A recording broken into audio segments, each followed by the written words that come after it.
Semangat pagi! Ya, sebelum kita mulai dari Startup Pitching Day Next Dev tahun ke-10, ini adalah rules kita di hari ini, ada do and don'ts selama online pitching berlangsung. Yang pertama tentunya, Next Devers harus standby 5 menit sebelum presentasinya dimulai. Jadi tentukan atau pastikan Anda benar-benar tahu, Next Devers benar-benar tahu kapan waktunya. Dan harus standby nih 5 menit sebelum presentasi dimulai. Dan pastikan juga koneksi internetnya stabil dengan ruangan yang kondusif. Jadi termasuk suara-suara yang ada di sekitar. Ya, pastikan bahwa ruangannya kondusif, koneksi internet stabil, dan pastikan selalu gunakan virtual background yang sudah disediakan. Jadi ada waktu nih, sekarang boleh di-set. Lakukan pengaturan, gunakan virtual background yang disediakan. Dan selama presentasi atau menyampaikan pitch deck-nya, pastikan selalu menyalakan webcam. Saat presentasi, interaktif dan Q&A. Jadi nggak ada tuh ya yang off cam selama pitching day berlangsung. Selain itu, telepon genggam atau handphone juga dalam kondisi silent. Dan toilet break nanti tentu akan diberikan di pertengahan sesi. Jadi lakukan juga pencatatan terhadap feedback yang penting dan assessment dari judges. Karena ini tentunya akan bermanfaat nih Next Devers buat ke depannya. Selain itu, Next Devers juga diharapkan bisa aktif berpartisipasi dan bereaksi saat judges melakukan checkpoint. Nah sekarang untuk ngecek nih coba. Saya mau cek juga, Next Devers boleh komen, boleh sapa, tulis di room chatnya dari mana saja asalnya nih yang ikut dalam rangkaian pitching day hari ini. Sekali lagi coba yuk kita tes untuk aktif berpartisipasinya dengan menyapa di room chat. Boleh, coba kita lihat udah ada dari kota mana aja, dari provinsi mana saja. Dan boleh kalau mau colongan-colongan disebutin namanya, nama startupnya juga boleh tulis-tulis di situ ya. Dan pastikan juga Next Devers ini membagikan keseruan dari Next Dev online pitching atau startup online pitching dari Next Dev tahun ke-10 ini di akun sosial medianya. Jangan lupa juga di tag dari akun Instagramnya Next Dev ya. Oke, ini adalah do and don'ts dari online pitching hari ini. Jadi pastikan semuanya bisa menaati aturan yang ada. Coba sambil nunggu apakah bisa dipahami atau tidak, boleh dong diketik lagi asalnya dari kota mana saja. Dan apa nih ya, nama startupnya boleh juga colongan diketik-ketik di situ. Dan sebentar lagi tentunya acara akan kita mulai. Pastikan Next Devers mengikuti dan mematuhi aturan yang berlaku.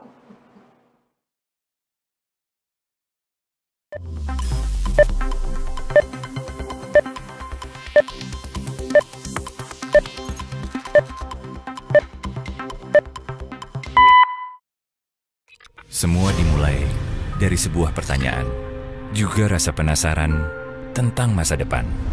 Mengapa jarak dan waktu harus menjadi halangan? Mengapa punya mimpi jika tidak kita wujudkan? Mengapa harus sabar menunggu giliran untuk meraih masa depan yang kita inginkan? Dan untuk Telkomsel, mengapa harus berhenti jika masih banyak yang mungkin diraih? Dengan transformasi kultur digital perusahaan yang menggerakkan kami, mengapa menjadi satu kata yang tidak bisa disepelekan? Mengapa mampu membangun jembatan yang menyambungkan seluruh Indonesia, menembus batas negara, membawa kami menjadi digital telco kelas dunia? Apapun yang kamu inginkan, kami wujudkan semuanya dalam genggaman. Karena kami adalah masa depan. Selalu bergerak untuk menjadi solusi gaya hidup digital mobile kelas dunia. Dengan teknologi terdepan, memberi layanan konektivitas digital tanpa batas. Kami berkomitmen untuk membangun sebuah semesta di mana semua pintu peluang terbuka. Peluang untuk semakin bebas berkreasi. Peluang untuk hadirkan diri lebih jauh dan sampaikan suara kepada dunia. Peluang untuk menang. Peluang untuk jadi lebih berkelas. Peluang untuk bebas menentukan pilihan. peluang untuk ciptakan nilai lebih bagi para inisiator menjadi digital powerhouse yang memperkuat pertumbuhan ekonomi Indonesia. Peluang untuk berkarya bagi nusa dan bangsa. Buka semua peluang dan wujudkan potensi tak terbatas dengan Telkomsel. Mengapa tidak? Telkomsel, buka semua peluang.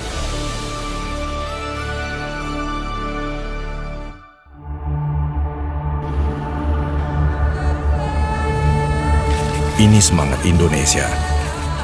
Semangat pantang mundur. Menembus badai sudah biasa.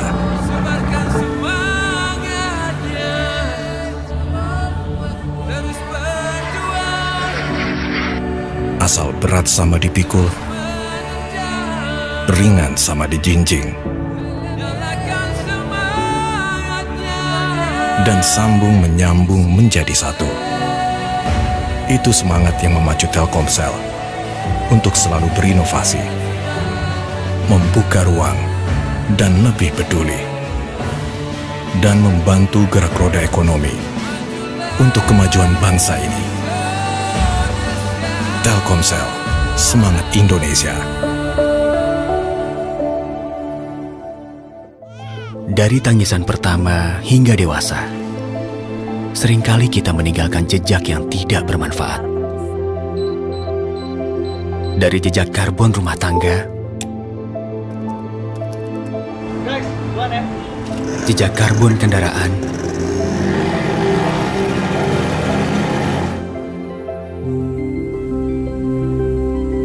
hingga jejak limbah plastik. Kini, saatnya bertanya, jejak apa yang akan kita cipta? Langkahkan diri untuk lakukan kebaikan kecil, namun ciptakan dampak besar. Seperti Telkomsel Jaga Bumi yang hadir membawa misi, berkomitmen kurangi emisi karbon lewat aksi nyata dengan menukar Telkomsel Point menjadi pohon. Telkomsel, satu-satunya perusahaan telekomunikasi yang mengolah limbah plastik kemasan dan cangkang kartu perdana operator seluler.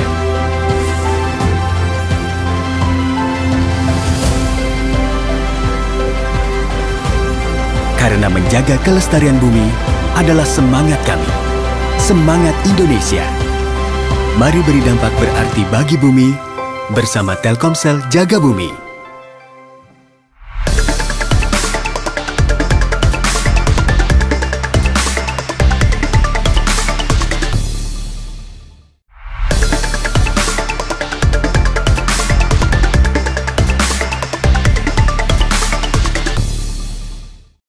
Semangat pagi, pagi, pagi, pagi. Kayaknya kurang semangat nih ya. Sekali lagi kita coba. Semangat pagi, pagi, pagi, pagi. Selamat datang di Startup Pitching Day Next Dev tahun ke-10. Nah, kali ini bersama saya Mayfri Syari akan memandu acara hari ini. Dan dipastikan ya, semuanya Next Dever semangatnya harus seperti saat ini nih di pagi hari. Karena kita akan sama-sama memulai Pitching Day di Next Dev tahun ke-10 ini. Tapi kalau bicara soal Next Dev, tentu Next Dev ini merupakan program CSR Masterpiece dari Telkomsel untuk inkubasi startup digital. Dan tentu Next Dev merupakan wujud komitmen Telkomsel untuk membangun pertumbuhan dari digital startup dengan fundamental bisnis yang kuat dan tentunya punya dampak sosial bagi Indonesia. Di tahun ke-10 ini tentu ada sejumlah perbedaan dengan tahun-tahun sebelumnya. Kali ini kita punya 3 track. Dan track-tracknya ini adalah productivity enhancement, digital lifestyle, kemudian ada juga emerging technology. Di mana hari ini di Startup Pitching Day akan ada 24 digital startup yang akan menyampaikan atau presentasi dari pitch deck-nya untuk bisa nantinya melaju ke tahapan berikutnya dari Next Dev Journey. Dan tidak hanya itu saja, akan ada juga satu orang atau satu startup maksud saya yang akan meraih wildcard. Kira-kira bagaimana prosesnya nanti? Tentu kita akan sama-sama menyaksikan dan diharapkan para startup ini bisa memberikan yang terbaik dalam menyampaikan presentasi pitch deck-nya. Berikutnya, untuk membuka acara hari ini, kita akan sama-sama dengarkan opening remarks yang akan disampaikan oleh General Manager Corporate Social Responsibility dari Telkomsel. Untuk itu, mari kita sambut Mas Andri P. Santoso.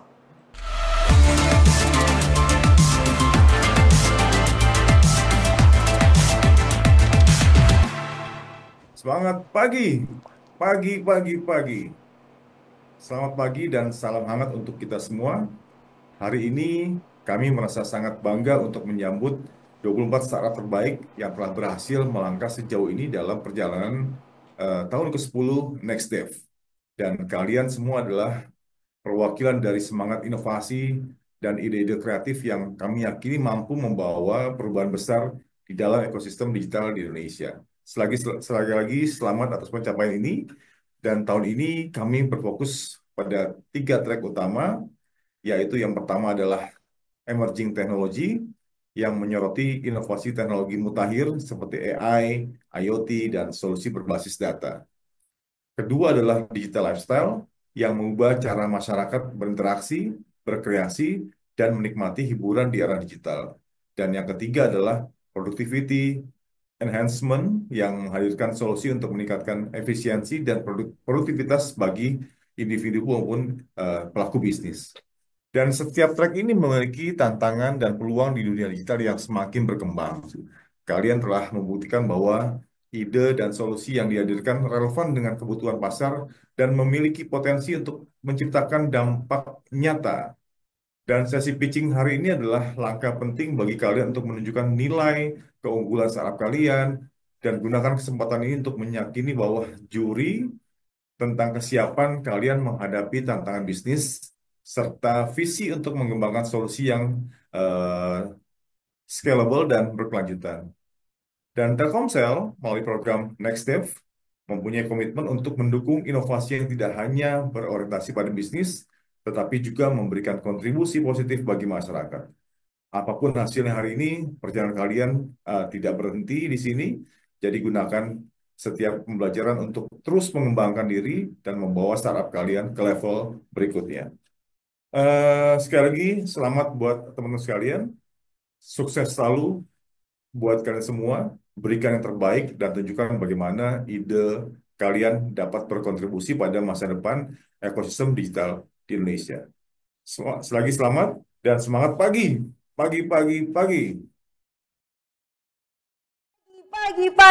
Tadi sudah disampaikan remarks yang disampaikan oleh Mas Andri P. Santoso. Harapannya bisa makin semangat lagi nih. Karena tadi sudah dititipin pesan juga ya, harus memberikan yang terbaik. Harus bisa membuat startupnya benar-benar punya fundamental bisnis yang kuat. Tapi juga bisa impactful, berdampak bagi ekosistem digital yang ada di Indonesia.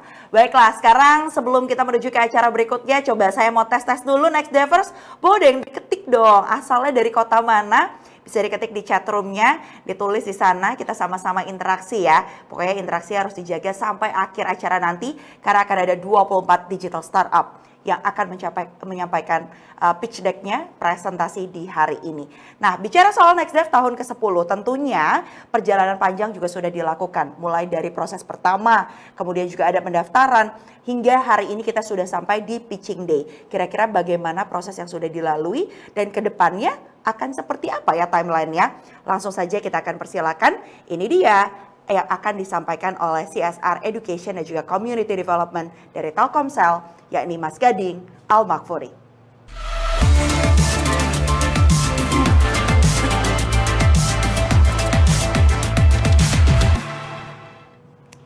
Semangat pagi Mas Gading. Pagi, luar biasa. Ini kita tadi udah sempat di-spill ya sama Mas Andri bagaimana kemudian perjalanannya. Tentu tidak berakhir di sini, tapi masih panjang ke depan. Tapi kalau kita flashback juga kemarin-kemarin tuh prosesnya banyak ya, panjang. Kalau saya ingat sempat ada juga roadshow ya, Mas Gading yang dilakukan di sejumlah kota. Boleh dong diceritain apa sih yang kemudian terjadi sepanjang roadshow itu? Oke, Mevri, jadi benar banget perjalanan NextDev ini lumayan panjang dan tentunya harus tetap fun juga ya, kurang lebih mungkin sekitar 8 bulan. Nah, sebelum di tahap ini, kita tim NextDev sudah melakukan berbagai macam activity ya. Kita sedikit kilas balik ke belakang bahwa NextDev kita kick off kan di bulan Oktober ya. Di Bandung kalau nggak salah waktu itu bersama dengan Mevri juga dan juga Juno. Jadi kita roadshow untuk menginfokan kepada para komunitas startup di Bandung dan juga sekitarnya, dan itu menjadi sebagai penanda kick off dan dibukanya pendaftaran dari NextDev. Jadi pada saat kick off di bulan Oktober itu para komunitas startup yang ada di Indonesia itu sudah bisa mendaftarkan startupnya melalui website kita ya. Dan setelah Bandung, kita juga berkunjung ke kota berikutnya, yaitu di kota Makassar, menyapa komunitas startup di Makassar juga, dan antusiasmenya juga nggak kalah serunya dari Bandung ya. Ada ratusan startup dan juga para pegiat startup, baik mereka masih memiliki ideation ataupun juga sudah memiliki startup, mereka pada datang merespon positif NextDev. Kemudian dari Makassar kita ke Batam. Ini Batam jadi kota pertama dari sepanjang perjalanannya NextDev juga yang kita kunjungi secara roadshow offline di sana. Dan mereka pada senang banget komunitas startupnya di sana untuk menjadi host program NextDev ini untuk yang sekian kalinya, bukan sekian kalinya, dari sekian lama belum pernah ada activity atau program seperti NextDev untuk hadir di kota Batam. Kemudian dari Batam kita ditutup roadshow-nya NextDev di Bali. Wah, gimana tuh kondisinya di Bali, Mas? Seru banget. Di Bali juga ada sekitar ya ratusan juga. Mereka sangat antusias sampai kuranglah seat yang kita sediakan, jadi banyak yang beberapa peserta yang berdiri juga, dan itu menunjukkan bahwa antusiasme dari NextDev itu sangat luar biasa ya. Dan ini juga ditunjukkan dengan angka bahwa setelah kita rekap dari keseluruhan pendaftar, ada peningkatan gitu dari tahun sebelumnya, yaitu 254 startup startup itu mendaftar di NextDev, dan memang masih didominasi di area Jabodetabek Jabar ya, sekitar kurang lebih mungkin 40%-nya ya ini ya. Dan disusul di area 3 di Jawa, Bali, dan juga Nusa Tenggara. Kemudian area 1 Sumatera ada 28 startup yang mendaftar, dan area 4 di Papua, Maluku, Sulawesi, dan juga Kalimantan ada 26 startup.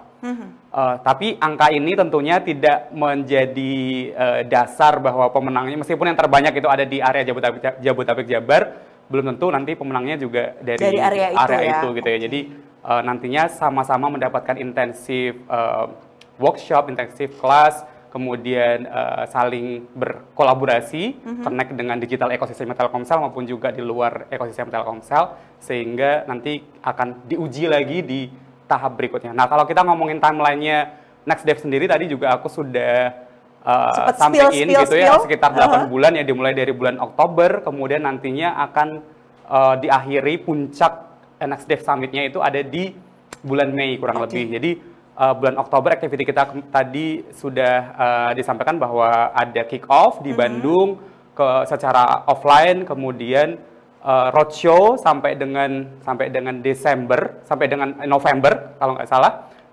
Kemudian kita akan recap, dan sampailah pada titik ini kita mendapatkan 24 startup terbaik hasil kurasi dan hasil roadshow kita di 4 kota tadi. Nah, dari 24 ini nanti mereka akan melakukan pitching, memberikan yang terbaik untuk membuktikan bahwa mereka itu layak masuk ke dalam tahap NextDev Academy yang akan kita mulai di bulan Januari 2025. Yang nggak ada 1 bulan lagi ya kita masuk ke tahun 2025. Dan akan intensif sampai dengan bulan April untuk masuk NextDev Academy-nya. Dari NextDev Academy, 10 startup itu nanti akan mengikuti NextDev Summit sebagai tech conference dan juga puncak penghargaan bagi para startup NextDev yang nantinya akan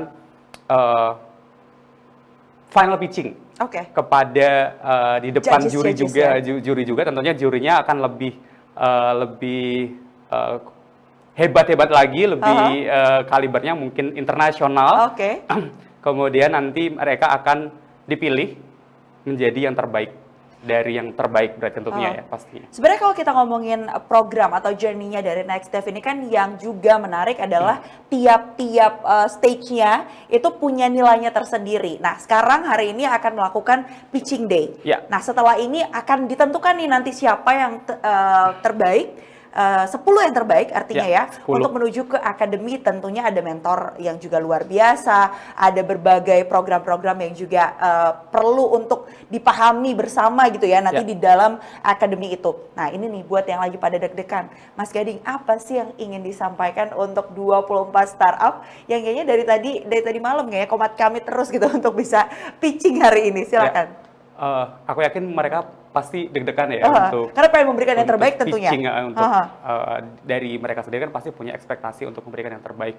Dan itu juga menjadi harapan kita semua ya. Jadi harapan kita dari tim Next Dev dan juga para juri juga pastinya dan juga teman-teman juga. Jadi kebahagiaan kami, kebahagiaan saya pribadi juga adalah ketika melihat teman-teman startup ini nanti memberikan yang terbaik untuk menunjukkan bahwa startupnya itu layak untuk masuk di inkubasi di Next Dev Academy di tahun ke-10 ini.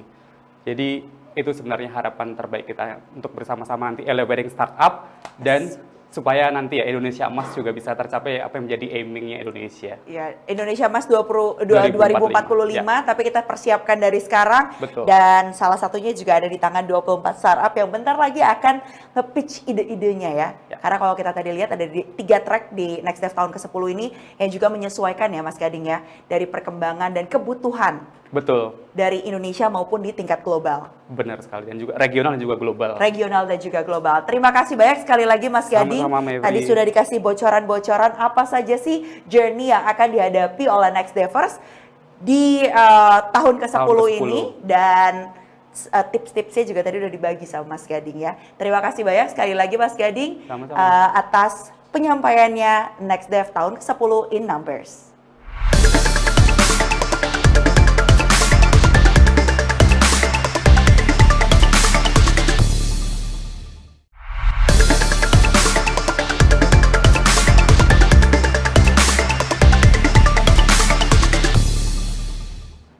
Ya, Next Devers kita makin dekat dengan acara utama kita hari ini yaitu Startup Pitching Day di Next Dev tahun ke-10. Nah, tentunya kita akan masuk ke track yang pertama terlebih dahulu yaitu track Emerging Technologies. Di proses pitching ini seperti yang tadi disampaikan oleh Mas Gading akan langsung dinilai oleh Dewan Juri yang luar biasa, merupakan expert di bidangnya sesuai dengan track kita Emerging Technologies. Nah, sekarang saatnya kita kenalan dulu yuk sama Dewan Juri hari ini.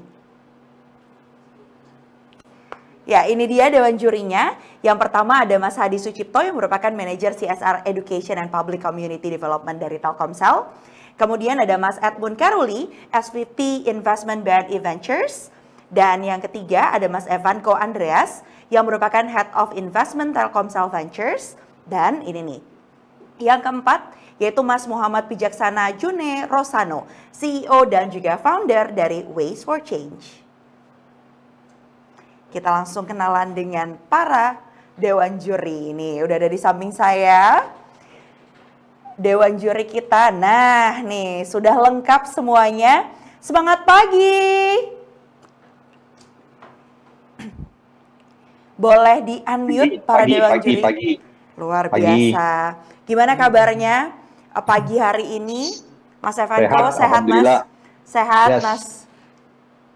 Oke, kita akan sama-sama melihat sebentar lagi presentasi atau penyampaian gagasan dan ide presentasi pitch deck dari Next Devers yang ada di track Emerging Technologies. Nah, kita akan langsung mulai saja menuju ke Next Dev atau peserta yang pertama.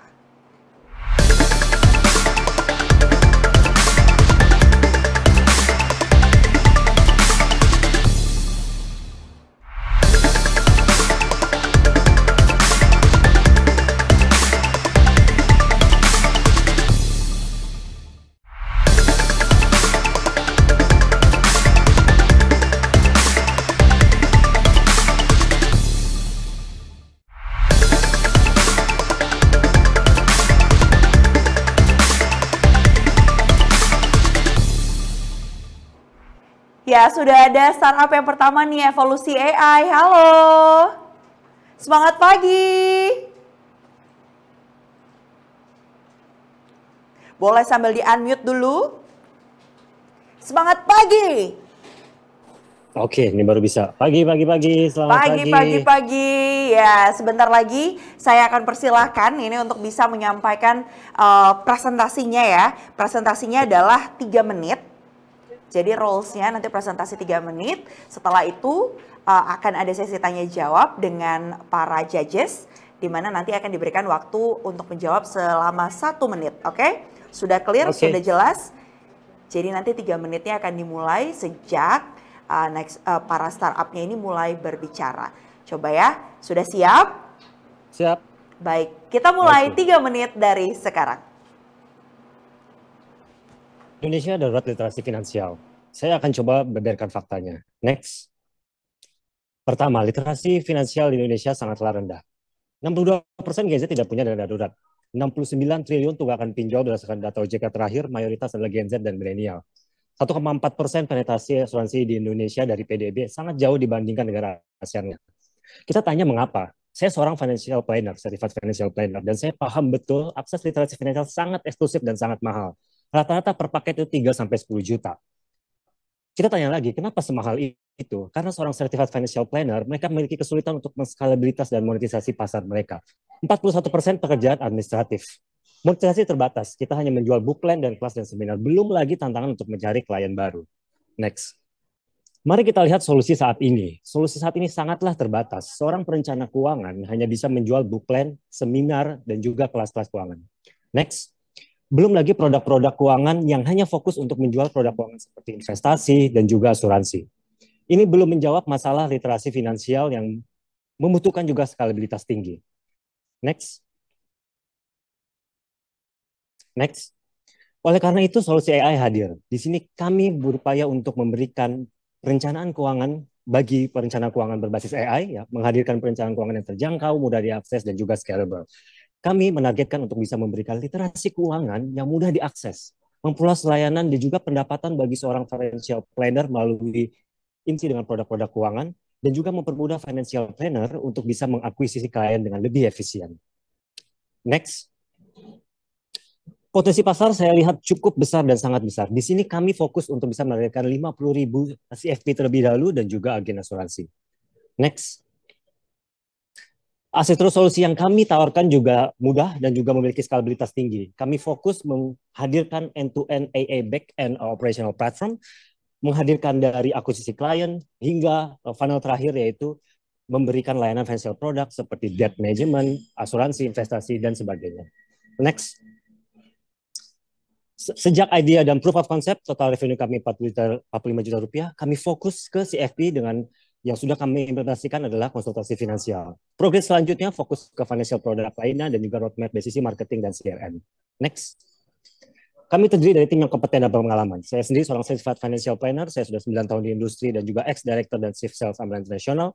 Rekan saya Aldi yang sudah berpengalaman di industri product technology, bersama saya membangun Amlan untuk membuat Amlan menjadi efektif dan efisien, dan juga Arno, founding chairman kami yang sudah berpengalaman selama 25 tahun. Next. Sebagai penutup, dosen saya pernah berkata bahwa literasi keuangan yang tinggi itu sejalan dengan ketahanan ekonomi nasional yang tinggi. Dukung kami untuk bisa menghadirkan perencanaan keuangan yang terjangkau, mudah diakses, dan scalable untuk semangat Indonesia. Terima kasih. Baik, waktunya pas nih ya, sudah habis 3 menit ya presentasinya disampaikan oleh Mas Yodi dari Evolusi AI, dan sekarang waktunya judges untuk bisa mengajukan pertanyaan. Dipersilakan, siapa duluan yang mau nanya?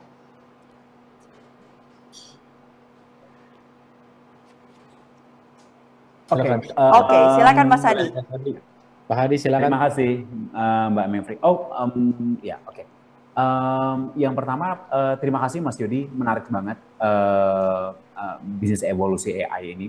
Nah, menurut saya kalau bicara literasi finansial yang rendah terhadap empowering advisory by AI gitu ya, sebenarnya seperti apa gitu teman-teman akan melakukan campaign gitu terhadap trustworthy dari financial advisory by AI gitu. Karena mungkin tingkat kepercayaan financial planner yang mungkin masih kalau boleh dikatakan autonomous gitu ya, apakah ini sudah berada, mungkin ada jurnal atau literasi yang mungkin cukup mendukung kuat terhadap keinginan orang untuk menggunakan startup ini. sehingga utilize gitu ya, atau user dari evolusi AI ini bisa semakin tinggi. Mungkin bisa, Mas. Terima kasih. Oke. Baik, terima kasih Mas Hadi. Terima kasih. Waktunya untuk menjawab 1 menit saat Mas Yodi mulai bicara. Baik, terima kasih Mas Adi. Saya sepakat sekali gitu bahwa literasi finansial itu adalah sesuatu yang cukup sulit untuk diakses dan juga kita berbicara dengan kita. Nah, saya terjun dan langsung bergabung dengan FPSB juga gitu ya, Standard Financial Planner karena saya seorang Certified Financial Planner. Yang kita akan coba lakukan adalah menggandeng mereka gitu karena mereka punya tim untuk mengadvokasi dari sisi literasi keuangan.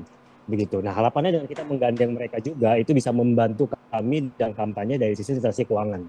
Begitu. Nah, kenapa AI? Karena kebanyakan orang itu ragu dan takut kalau mau ketemu financial planner. Takut harganya mahal, takut mereka temu hal yang mereka tidak inginkan. Nah, harapan dengan AI, mereka bisa langsung melalui gadget mereka berbicara langsung dengan konsep-konsep yang memang secara standarnya financial planner. Itu yang saya temukan. Ikut sekali sebenarnya ketemu sama financial. Nah, harapannya dengan AI ini mempermudah mereka untuk memberikan akses awal dulu nih, gerbang awal untuk mereka bisa berbicara dengan financial planner, baru disambungkan dengan financial planner. Begitu, terima kasih Mas Hadi pertanyaannya. Baik, waktunya habis untuk menjawab. Tadi sudah disampaikan. Silakan kepada judges untuk mengajukan pertanyaan. Oke, mungkin saya nyambung dari Pak Hadi aja ya pertanyaannya ya. Ya. Mas, jadi sebenarnya target customer-nya itu siapa sih yang paling utama? Saat ini customer ke satu dan yang kedua siapa aja sih? Mohon maaf. Oke. Baik, oke. Waktu untuk menjawab 1 menit dimulai dari sekarang. Baik, terima kasih. Terima kasih pertanyaannya. Customer awal kami fokus ke sertifikat dulu. Gitu. Kenapa ke mereka? Gitu. Karena mereka adalah orang-orang gerbang awal yang sebenarnya mereka punya tanggung jawab untuk mengadvokasi literasi keuangan. Begitu. Dan literasi keuangan, kalau kita bicara tentang keuangan, gitu, kita tidak bisa langsung memberikan ke orang-orang yang tidak mempunyai gitu ya, karena OJK sendiri sepertinya akan mempunyai klausul ya bahwa berbicara tentang keuangan itu harus ada background-nya, ada authority-nya gitu. Jadi fokus kami adalah ke CFP terlebih dahulu. Dengan kita bisa memberdayakan CFP untuk bisa memonetisasi pekerjaan mereka, membantu mereka untuk mendapatkan klien, membantu mereka untuk bisa mempermudah pekerjaan, akan berbanding lurus juga dengan masyarakat yang membutuhkan literasi keuangan. Gitu. Nah, AI-nya ini sebenarnya juga nanti akan membantu end user-nya untuk bisa mendapatkan akses tersebut dan mempertemukan dengan si financial. Begitu. Terima kasih atas pertanyaannya. Baik. Terima kasih atas jawabannya, Mas Yodi. Kita akan menuju ke Dewan Juri berikutnya. Ini Dewan Juri yang terakhir yang akan mengajukan pertanyaan di sesi tanya jawab ini. Silakan. Oke, Mas Yodi, mungkin menyambung lagi dari pertanyaan sebelumnya ya. Jadi mungkin saya tertarik dengan solusi AI yang ditawarkan gitu kan. Jadi kan banyak juga startup yang sekarang mungkin mengelaborasi present themselves dengan buzzword AI gitu kan. Yes. Nah, jadi pengen tahu aja lebih dalam gimana sih sebenarnya solusi AI ini bisa membantu CFP dan pada akhirnya end user untuk lebih terbantu dengan produk yang ditawarkan gitu dari evolusi AI. Baik, silakan dijawab. Waktunya 1 menit dimulai dari sekarang. Baik. Nah, jika kita bicara tentang AI, benar sekali bahwa di tahun-tahun 2015 AI pasti akan banyak hadir gitu, dan mungkin banyak perusahaan juga yang bisa masuk dengan mudah untuk solusi AI ini gitu ya. Nah, apa yang kami tawarkan dan apa yang menjadi pembeda dari kami adalah kami melihat pertama, untuk bisa membangun AI yang bisa memberikan solusi harus dengan orang-orang yang punya kompetensi. Nah, karena kita berbicara tentang financial literacy, harus dengan orang-orang yang punya kompetensi berbicara tentang financial literacy, which is Certified Financial Planner. Itu dia kenapa saya menggandeng Certified Financial Planner. Yang kedua, timing waktu ke market itu bisa menjadi pembeda juga. Nah, yang ketiga adalah di sini solusi yang kami tawarkan adalah kami tidak hanya memberikan financial planning, financial planners atau situasi finansial, tapi kami berupaya untuk mengintegrasikan dengan produk keuangan juga. Begitu. Jadi bisa monetisasi dari sisi si financial planner. Jika contoh klien membutuhkan investasi misalnya, kita arahkan ke produk investasi. Asuransi, kita arahkan ke produk asuransi. Punya hutang, kita arahkan ke debt management. Beberapa perusahaan sudah kami partner ya, gitu. Jadi kami hanya tinggal menunggu roadmap-nya saja. Begitu, terima kasih. Baik, terima kasih atas jawabannya Mas Yodi dari Evolusi AI dan terima kasih kepada para judges untuk pertanyaan yang diberikan pada startup yang pertama. Dan silakan untuk kembali melanjutkan, kita akan menyimak ya presentasi penyampaian pitch deck yang akan disampaikan oleh 23 startup lainnya. Terima kasih banyak Mas Yodi, kita tepuk tangan dulu untuk evolusi AI.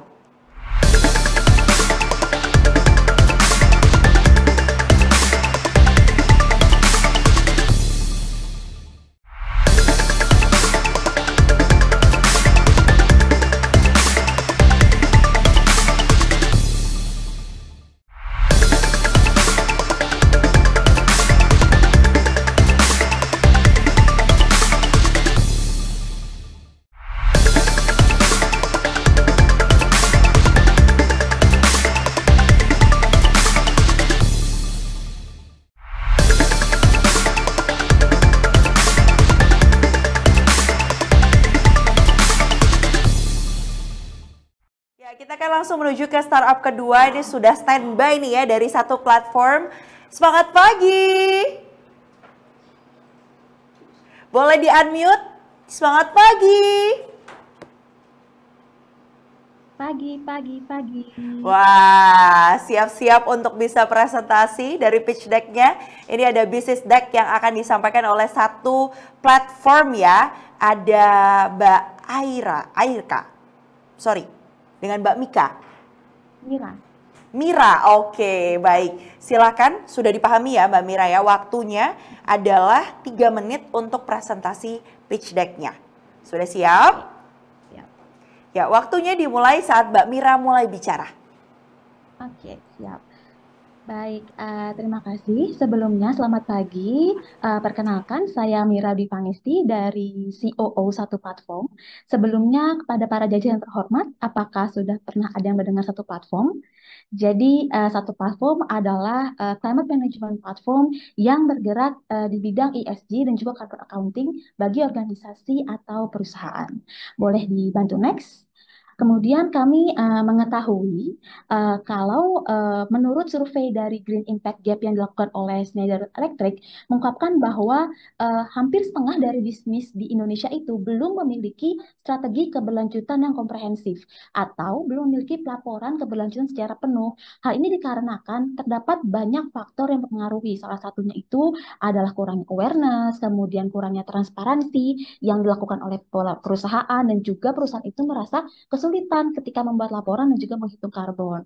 Oleh sebab itu, Satu Platform ini hadir untuk memberikan jasa advisor untuk konsultasi perusahaan, khususnya untuk meningkatkan awareness ini dengan memberikan initial consultation dan free trial dari platform, di mana kami juga bekerja sama dengan 30 lebih sustainability advisor di seluruh Asia, dan kami secara rutin melakukan campaign dengan berbagai dinas-dinas terkait dan juga rutin melakukan webinar. Kemudian untuk meningkatkan transparansi perusahaan, kami menyediakan platform untuk manajemen ESG yang mana sudah sesuai dengan framework JRI dan juga OJK, dan juga kami merupakan satu-satunya nih saat ini untuk penyedia platform berdasarkan standar dari ISSB atau IFRS S1 dan S2, di mana perusahaan secara transparansi nanti bisa melakukan monitoring performance mereka baik ESG maupun karbon secara real time, sampai bahkan mengenerate report mereka baik itu SR maupun GHG report otomatis di platform kami. Kemudian kami juga menyediakan jasa mulai dari jasa input data input assistant sampai finalisasi report. Jadi semuanya itu memang all package end to end untuk perusahaan, di mana memudahkan nantinya kesulitan-kesulitan perusahaan ini dalam membuat laporan, sudah menyediakan default copywriting dengan support dari AI teknologi, dan mampu membantu perusahaan dengan data karbon yang kompleks dengan menggunakan machine learning kami. Boleh di next? Kemudian untuk selanjutnya itu terkait dengan ukuran dan juga segmen pasar, di mana kami tidak hanya di Indonesia saja saat ini, tapi kami sudah mulai menargetkan pasar-pasar di Indonesia, di India, di Malaysia, Thailand, dan juga Vietnam untuk berbagai servis yang saat ini sudah kami bisa berikan. Kemudian boleh di next kembali. Berikut adalah tim dan founder, di mana di sini ada Pak Bobi selaku CEO kami, kemudian ada saya sebagai COO, ada Pak Erik selaku CTO, dan Bu Hesli sebagai VP Sustainability. Boleh di next? Oke, dan ini adalah data pertumbuhan dari klien kami, di mana kami baru saja launching di tahun ini, yaitu di tahun 2024. Baik, waktunya habis. Ya, Mbak Mira, terima kasih atas presentasi yang disampaikan oleh satu platform. Sekarang kita akan masuk ke sesi tanya jawab. Saya akan persilakan kepada Dewan Juri untuk mengajukan pertanyaan. Aku dulu deh. Baik. Itu tadi kan kepotong ya, dan menurutku infonya sangat penting terkait traction, karena ini kan B2B banget nih, projectnya kan B2B gitu ya.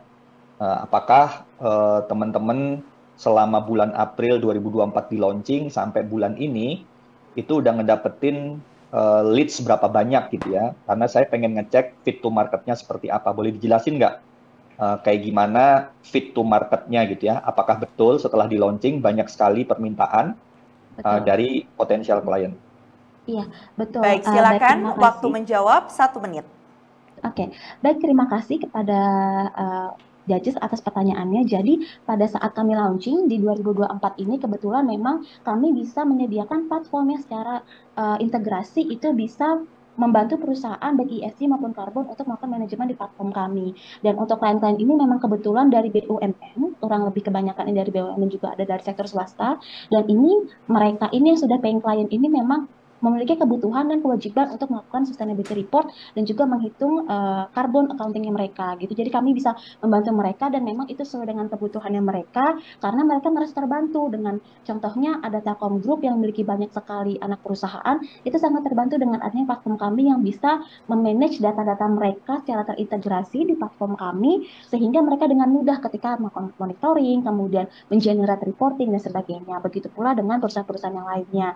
Sehingga di sini memang semakin mendekati akhir tahun itu biasanya mereka semakin dituntut untuk cepat melakukan pelaporan dan mereka membutuhkan ya. Waktunya habis. Terima kasih atas jawabannya. Kita menuju ke judges berikutnya yang akan mengajukan pertanyaan. Mungkin izin saya dulu ya. Silakan, Mas. Mungkin Mbak Mira menambahkan yang tadi Mbak Mira menjelaskan sebenarnya gitu. Jadi kan saya sebenarnya penasaran aja gitu kan. Mungkin secara solusi menarik gitu ya. Dan memang secara awareness terhadap carbon reporting dan secara regulasi pun sekarang push-nya udah mulai tinggi gitu kan. Nah, pengen tahu dong kalau dari Mbak Mira sendiri sebenarnya USP yang bisa ditawarkan dibandingkan dengan beberapa player yang lain itu seperti apa sih? Karena kan sekarang carbon reporting player, carbon related lah, itu startup itu sekarang udah mulai masuk nih, baik the local player, global player juga mulai masuk ke Indonesia gitu kan. Nah, selling points, unique selling point sendiri itu seperti apa dan gimana caranya Mbak Mira stand out gitu dibandingkan dengan kompetitor lain? Thank you. Terima kasih banyak. Silakan dijawab, waktunya 1 menit. Oke, baik. Jadi kami dari segi fitur sendiri memiliki banyak keunggulan, Pak Evan, dari segi satu platform sendiri. Baik, jadi kami tidak hanya pada proses reporting itu, bukan dari awal perusahaan itu melakukan proses pembuatan laporan atau reporting ini, di mana kami sudah mulai dari data, kami siapkan datanya, kemudian nanti aspek-aspek apa saja yang harus di-require dikumpulkan, nah itu sudah terintegrasi di platform kami. Nanti pada saat melakukan performance, membutuhkan performance tampilan, baik itu secara grafik maupun table, itu juga sudah perusahaan bisa lakukan di platform kami secara real time atau otomatis. Kali mereka sudah melakukan save data, nanti otomatis mereka akan bisa melihat performance atau grafiknya. Kemudian pada saat melakukan reporting, itu kami juga sudah end-to-end. Jadi perusahaan tinggal mengenerate reporting yang mereka butuhkan berdasarkan standar apa, kemudian nanti mereka akan otomatis mendapatkan satu bundle reporting yang tentunya editable ya. Jadi ini sifatnya belum final, tapi sudah memiliki copywriting, sudah ada template-nya, dan di situ juga perusahaan tidak perlu benar-benar start dari awal lagi. Jadi data yang sudah dikumpulkan tadi, di manage, sudah nanti otomatis di-generate di platform kami untuk editable-nya. Waktunya habis. Terima kasih banyak Mbak Mira. Berikutnya juri terakhir yang akan mengajukan pertanyaan bagi satu platform. Silakan, Mas Hadi atau Mas Edmund. Ya, mungkin saya bisa tanya. Jadi untuk data collection-nya itu dari secondary data ya, Mbak ya. Terus satu lagi untuk verifikasi data karbon tersebut, apakah dilakukan oleh pihak startup atau gimana? Itu aja. Thank you. Ya, silakan waktu menjawab 1 menit. Oke, untuk data yang dikumpulkan sendiri itu ada beberapa banyak pendekatan. Cuma memang kami sangat amat menyarankan data yang dikumpulkan itu merupakan data primer. Kalau data sekunder akan ada beberapa proxy memang yang harus dilakukan ketika memang perusahaan tidak memiliki data tersebut, tidak ada pendekatan lain. Kemudian untuk verifikasi sendiri tentunya tidak bisa dilakukan oleh internal kami seperti itu karena memang harus ada pihak ketiga independen yang memang menyatakan bahwa satu platform ini sudah tersertifikat dan saat ini kami sudah melakukan verifikasi tersebut dan sudah masuk ke stage 1 untuk memastikan bahwa perhitungan kami sudah sesuai dengan standar dan juga framework. Terima kasih. Baik, terima kasih banyak Mbak Mira. Waktunya masih ada 25 detik, ingin dimanfaatkan? Sudah cukup, Mbak. Baik, sudah cukup. Jadi tadi Terima untuk kasih. verifikasi hasil karbonnya tersebut pakai third party ya, Mbak? Betul, pakai third party dari Tufreeland. Oke. Dari mana?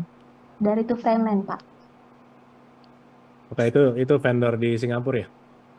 Tufreeland yang di Indonesia. Oke. Iya, Di Indonesia sudah bisa verifikasi? betul, sudah bisa. Oke. Baik. Ini dia akhir dari sesi tanya jawab kita untuk Startup Satu Platform. Terima kasih sekali lagi. Good luck Mbak Mira. Kita akan menuju ke startup berikutnya.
Mas Rahmat di sini dari Inagri. Semangat pagi. Salam pagi. Wah, ini level deg-degannya berapa nih Mas Rahmat? Gimana? Level deg-degannya?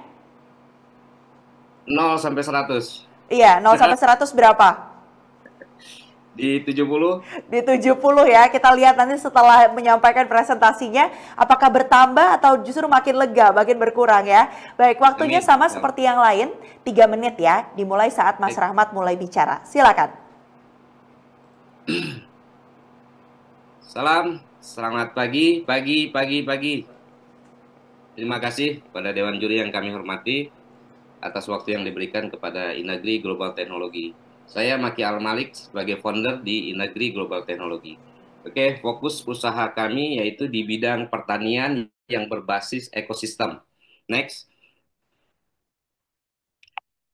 Oke, ini tercipta atas adanya banyak kendala di dunia pertanian. Salah satunya adalah pengalaman founder sendiri di bidang pertanian. Pertama, sumber daya manusia, regenerasi petani yang semakin berkurang, dan sumber daya alam terkhusus kita fokus di air.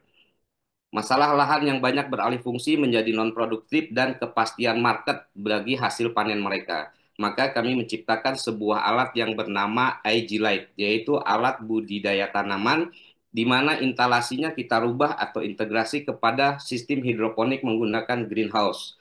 Alat kami banyak keunggulannya, sangat mudah digunakan di kalangan remaja, orang tua, bahkan di kelas pensiunan. Semua manajemen pola tanam kita atur di aplikasi dan yang unik bagi bisnis kami adalah jaminan off-taker atau penyerapan hasil panen. Next. Oke, kita pecah menjadi market yaitu urban farming di mana potensial pekarangan rumah-rumah mereka. Ada di industri pertanian skala kecil dan menengah yaitu kita bagi 100 sampai dengan 500 meter persegi. Dan di atas itu kita bagi menjadi pertanian atau industri pertanian di lahan besar. Di sini IoT berperan penting untuk menyajikan data real-time keadaan kondisi tanam, juga mengoptimalkan lahan-lahan sempit menjadi produk-produk penghasil pertanian yang optimal. Dan fokus yang ketiga yaitu tentang pemanfaatan atau penghematan sumber daya air.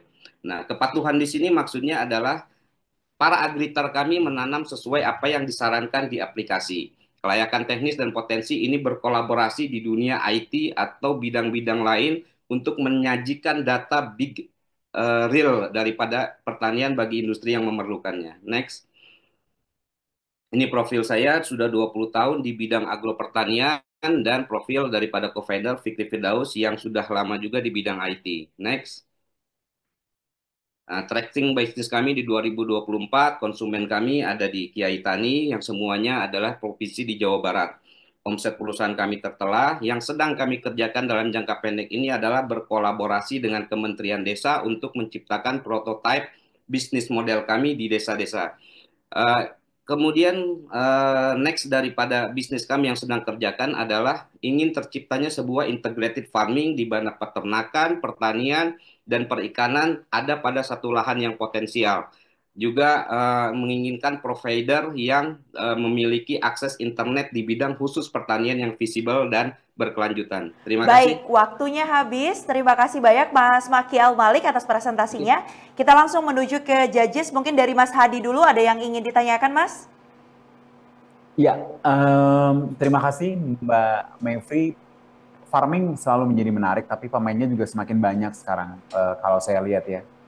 Dan saya ingin bertanyakan UVP dari farming yang dikelola oleh teman-teman di startupnya ini apa, kemudian real produk digitalnya yang mungkin akan bisa diutilize oleh penggunanya apa, dan selanjutnya mungkin kalau misalnya berpotensi masuk di NextDev ataupun tidak, kalaupun berkolaborasi dengan Telkomsel, monetisasinya dari aspek apa? Kira-kira seperti itu, Mas. Apakah clear? Oke, clear. Terima kasih. Silakan, waktunya 1 menit. Produk yang kami tampilkan adalah pengganti sumber daya manusia di bidang budidaya.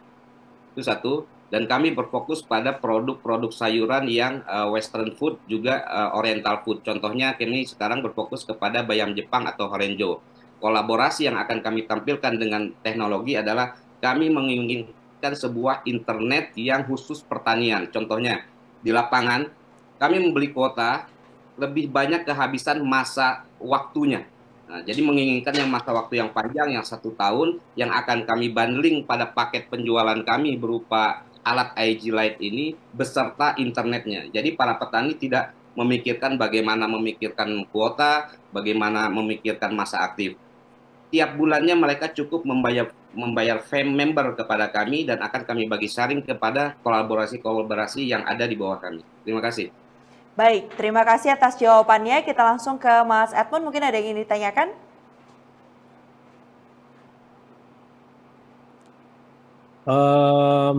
Oke, jadi mungkin dari segi teknikal apa segala macam mungkin oke ya Pak ya, IoT segala macam ya. Cuman intinya kalau kita nggak bisa commercialize itu rada susah juga Pak. Jadi pengen tahu aja sih off-taker-nya itu sekarang kemana ya Pak ya? Yang sudah berjalan. Off-taker yang silakan waktu menjawab 1 menit. Baik, off-taker yang sudah berjalan sekarang kebanyakan kepada B2B Pak, restoran, hotel, catering, cafe, dan juga orientasi kepada luar provinsi dari produk kami. Oke, masih ada 40 detik, ingin menjawab lagi Mas Maky? Sudah cukup? Baik, terima kasih. Kita menuju ke Mas Sano. Pertanyaannya? Ya, ini agritech ini kan menantang sekali ya. Kita dengar banyak sekali agritech yang kemudian tidak bisa berkembang, bahkan stop gitu ya. Karena kompleksitas di dunia agribisnis ini cukup panjang, value chain-nya, isunya, dan lain-lain gitu ya.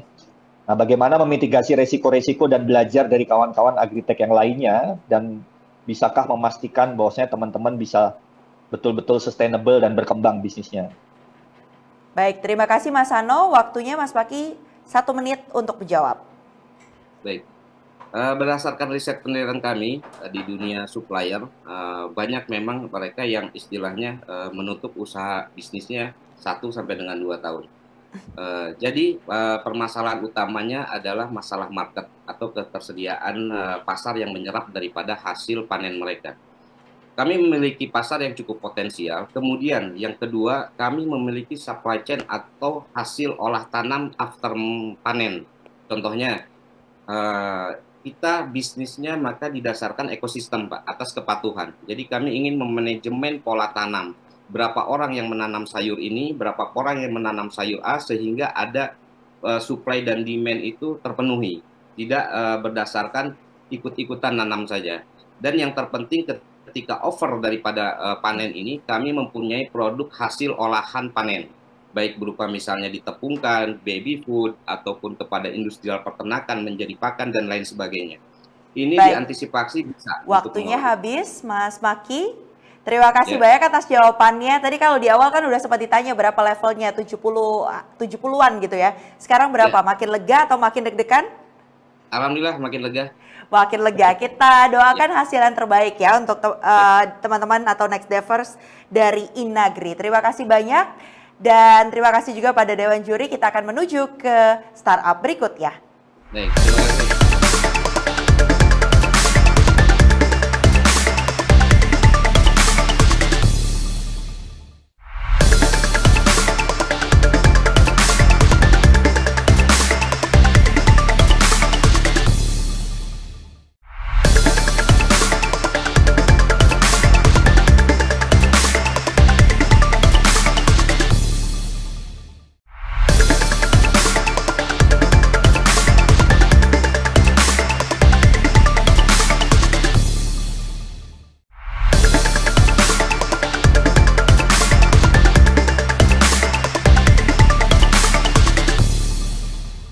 Berikutnya masih dari track Emerging Technologies, sudah ada yang standby nih ya dari Ion Energy. Ada Mas Eka, semangat pagi. Selamat pagi. Pagi ini ya, di pagi hari ini Mas Eka akan diberikan waktu 3 menit untuk bisa menyampaikan pitch deck-nya. Dimulai dari sekarang.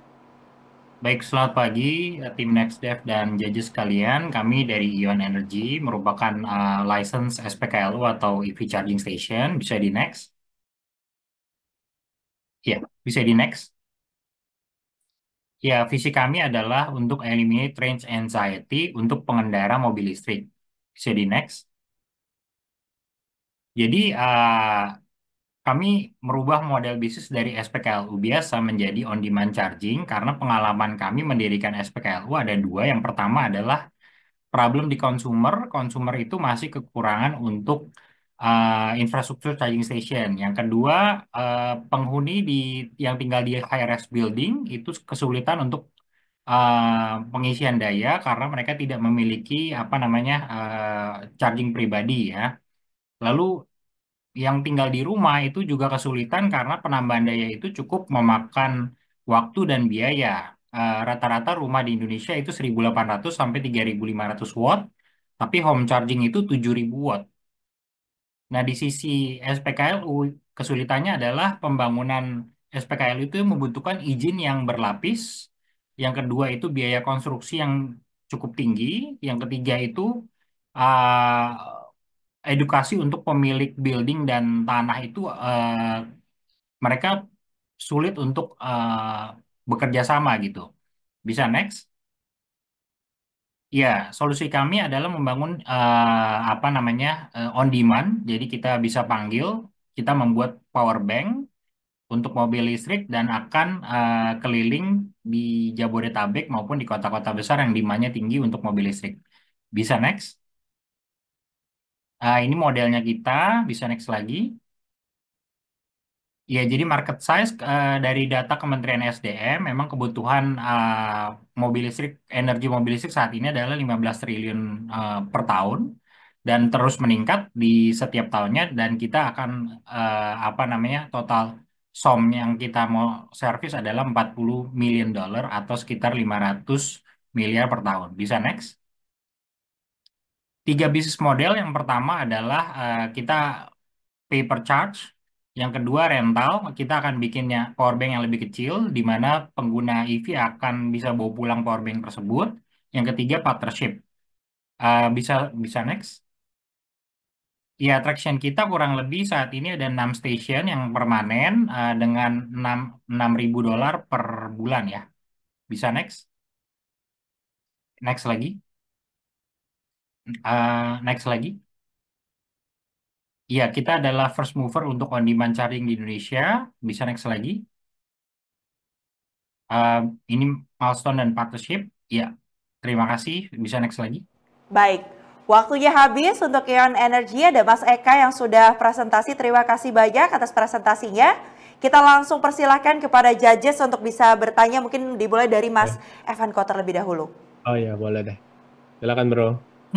Oke, thank you.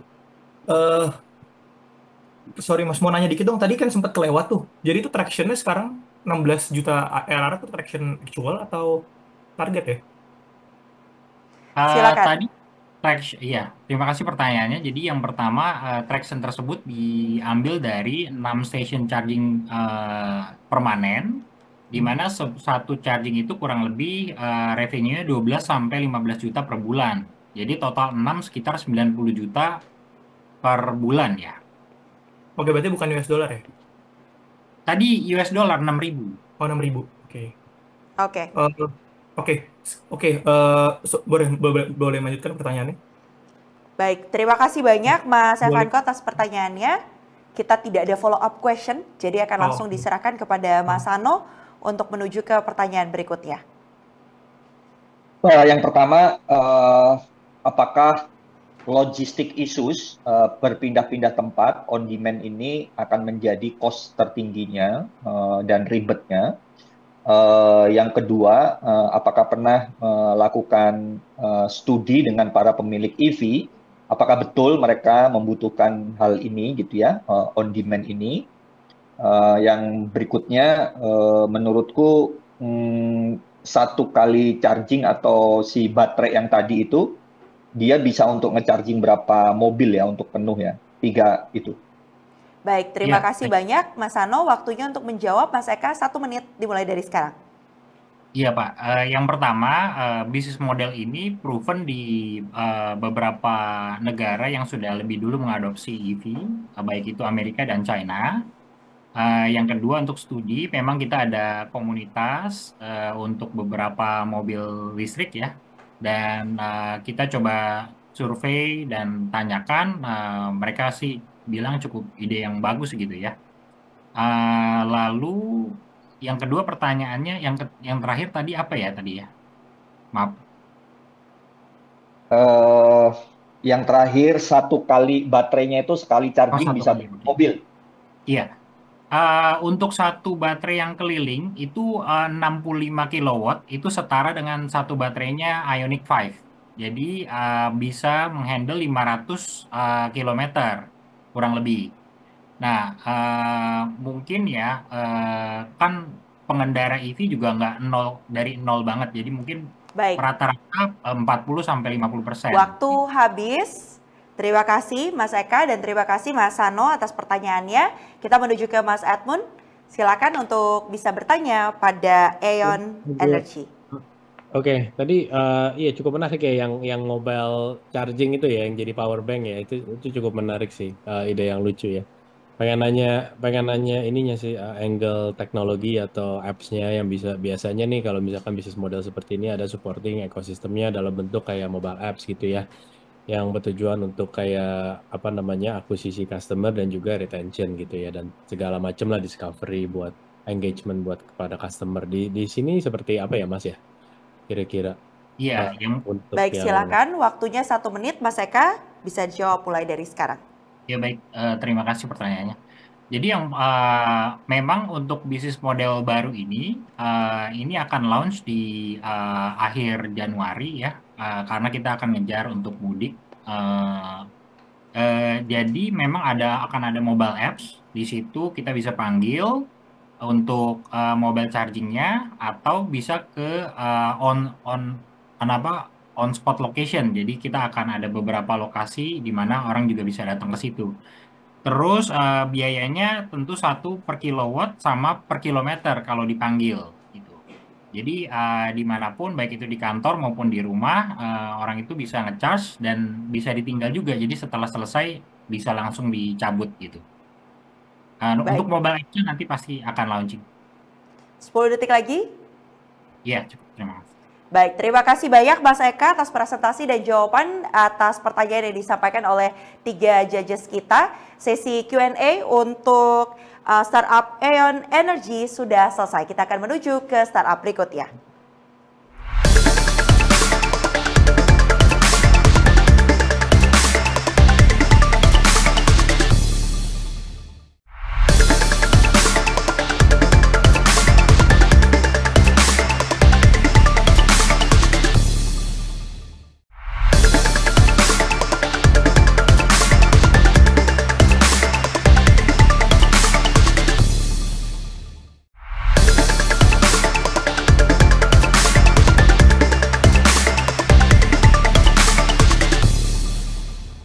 Ya, masih di track Emerging Technology, sekarang sudah ada Haidira. Hai, ada Mbak Noviana di sana. Semangat pagi. Halo, selamat siang. Pagi. Wah, ini kayaknya udah nggak sabar untuk bisa presentasi, menyampaikan pitch deck-nya sama ya, Mbak. Seperti yang lain, Mbak Novi, ada 3 menit dimulai dari sekarang. Hai, perkenalkan kami dari Haidira. Haidira adalah legal and psychology chatbot untuk korban kekerasan dalam rumah tangga. Bayangkan, ada seorang anak yang membunuh ayah dan neneknya karena bisikan gaib. Kasus tersebut merupakan salah satu contoh dari kasus KDRT. Di Indonesia setidaknya ada 29.883 kasus dan 80% korbannya itu adalah perempuan. Pada tahun 2025, pemerintah menargetkan angka KDRT akan terus menurun sampai 25%.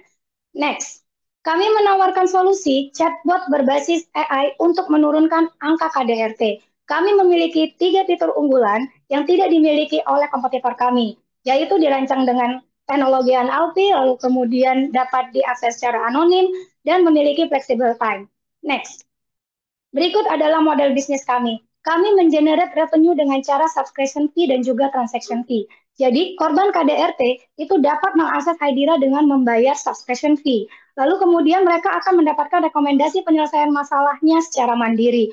Namun jika masalah tersebut tidak dapat diselesaikan, maka mereka bisa mengakses layanan lain dalam Haidira, yaitu drafting legal dokumen atau masuk ke dalam ekosistem kami. Ekosistem partnership kami itu terdiri dari Lembaga Perlindungan Perempuan dan Anak, Lembaga Bantuan Hukum, ada juga Biro Psikologi, dan law firm. Saat ini, lebih dari 50 kasus KDRT yang telah terselesaikan melalui ekosistem partnership kami. Lebih dari 100 user yang terdaftar dalam platform kami, dan mereka sudah melakukan lebih dari 100 kali konsultasi dengan Haidira. Impact-nya adalah Haidira dapat menurunkan angka KDRT hingga 30%. 25% dari user Haidira ini sudah kembali pulih dan produktif. Bisa dibayangkan jika 50% korban KDRT seluruh Indonesia ini menggunakan platform kami dan masalahnya terselesaikan, maka akan tercipta generasi produktif untuk Indonesia Emas 2045. Ini sejalan dengan SDGs 35, 10, dan 16. Di tahun 2025, kami ingin Haidira ini terintegrasi dengan banyak law firm dan juga lembaga psikologi. Lalu di 2027 kami berharap government itu akan segera mengakuisisi Haidira. Ini adalah tim kami, saya selaku CEO dari Haidira, Noviana, saya adalah advokat dan konsultan hukum yang sudah 15 tahun berpengalaman untuk mendampingi kasus-kasus korban KDRT. Demikian presentasi dari kami, mari dukung kami untuk mengurangi angka KDRT untuk Indonesia Emas 2045. Terima kasih.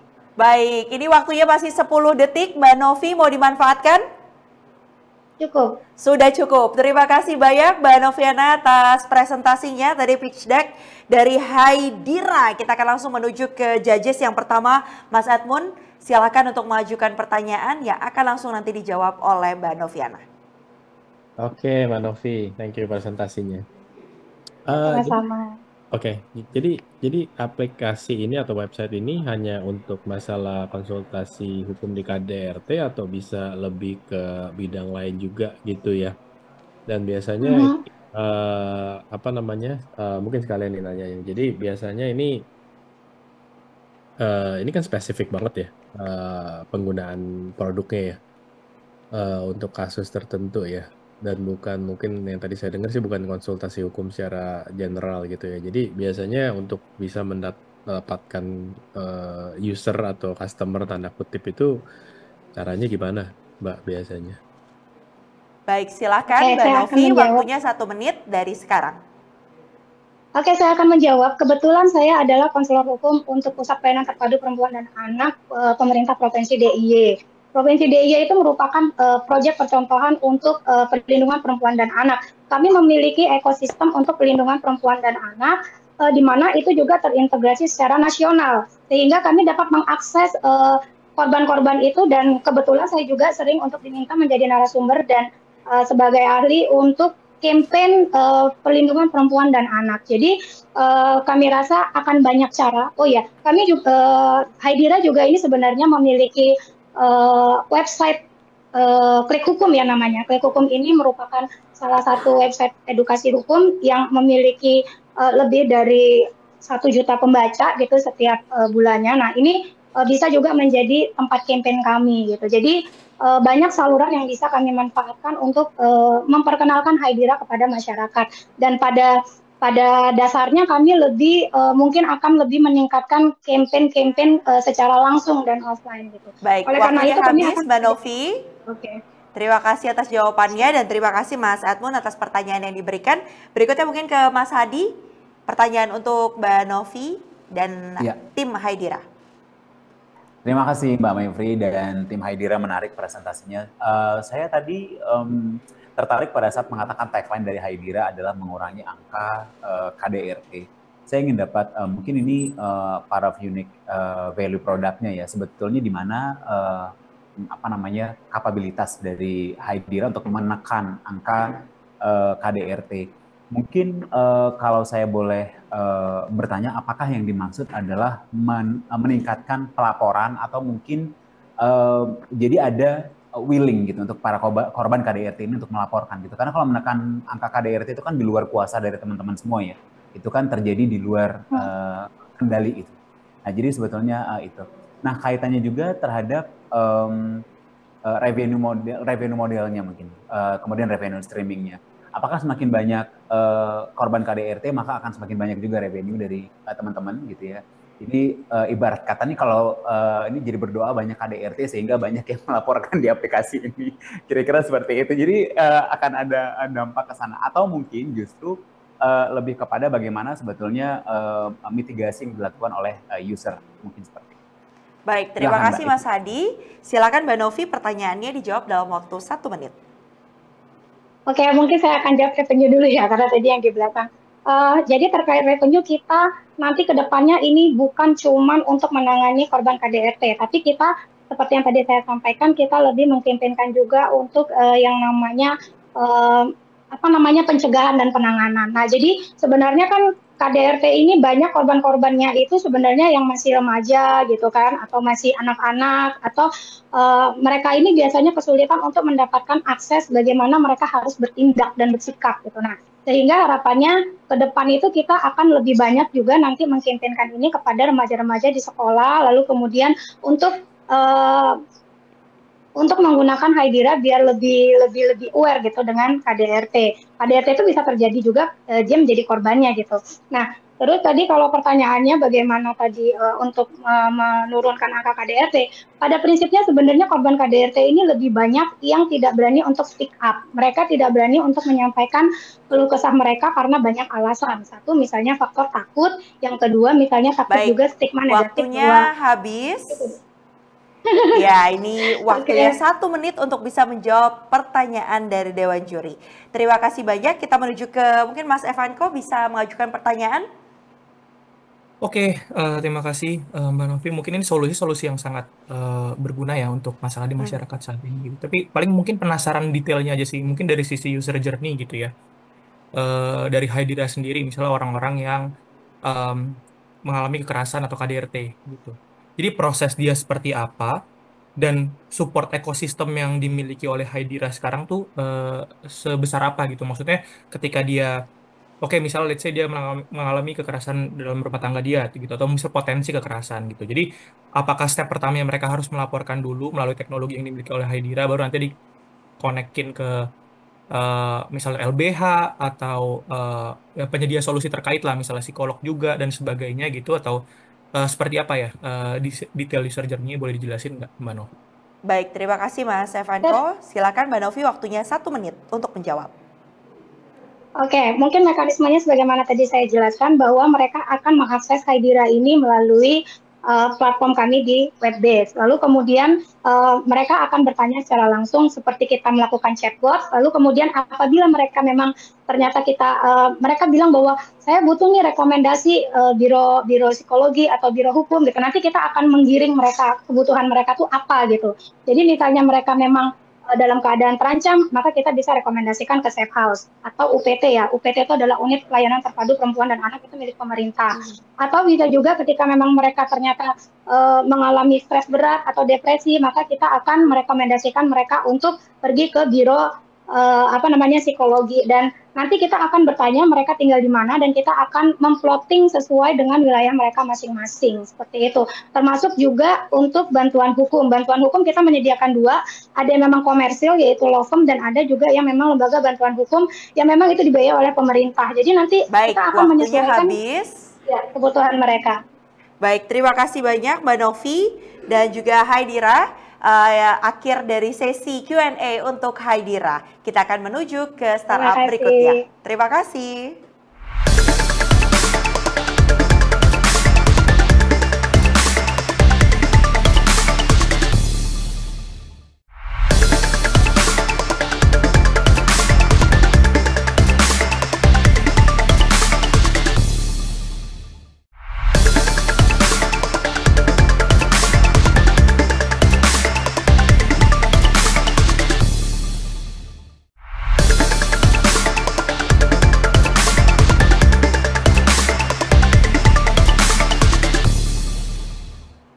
Sudah ada Aerasi, ini ada Mas Abdul Salam, semangat pagi.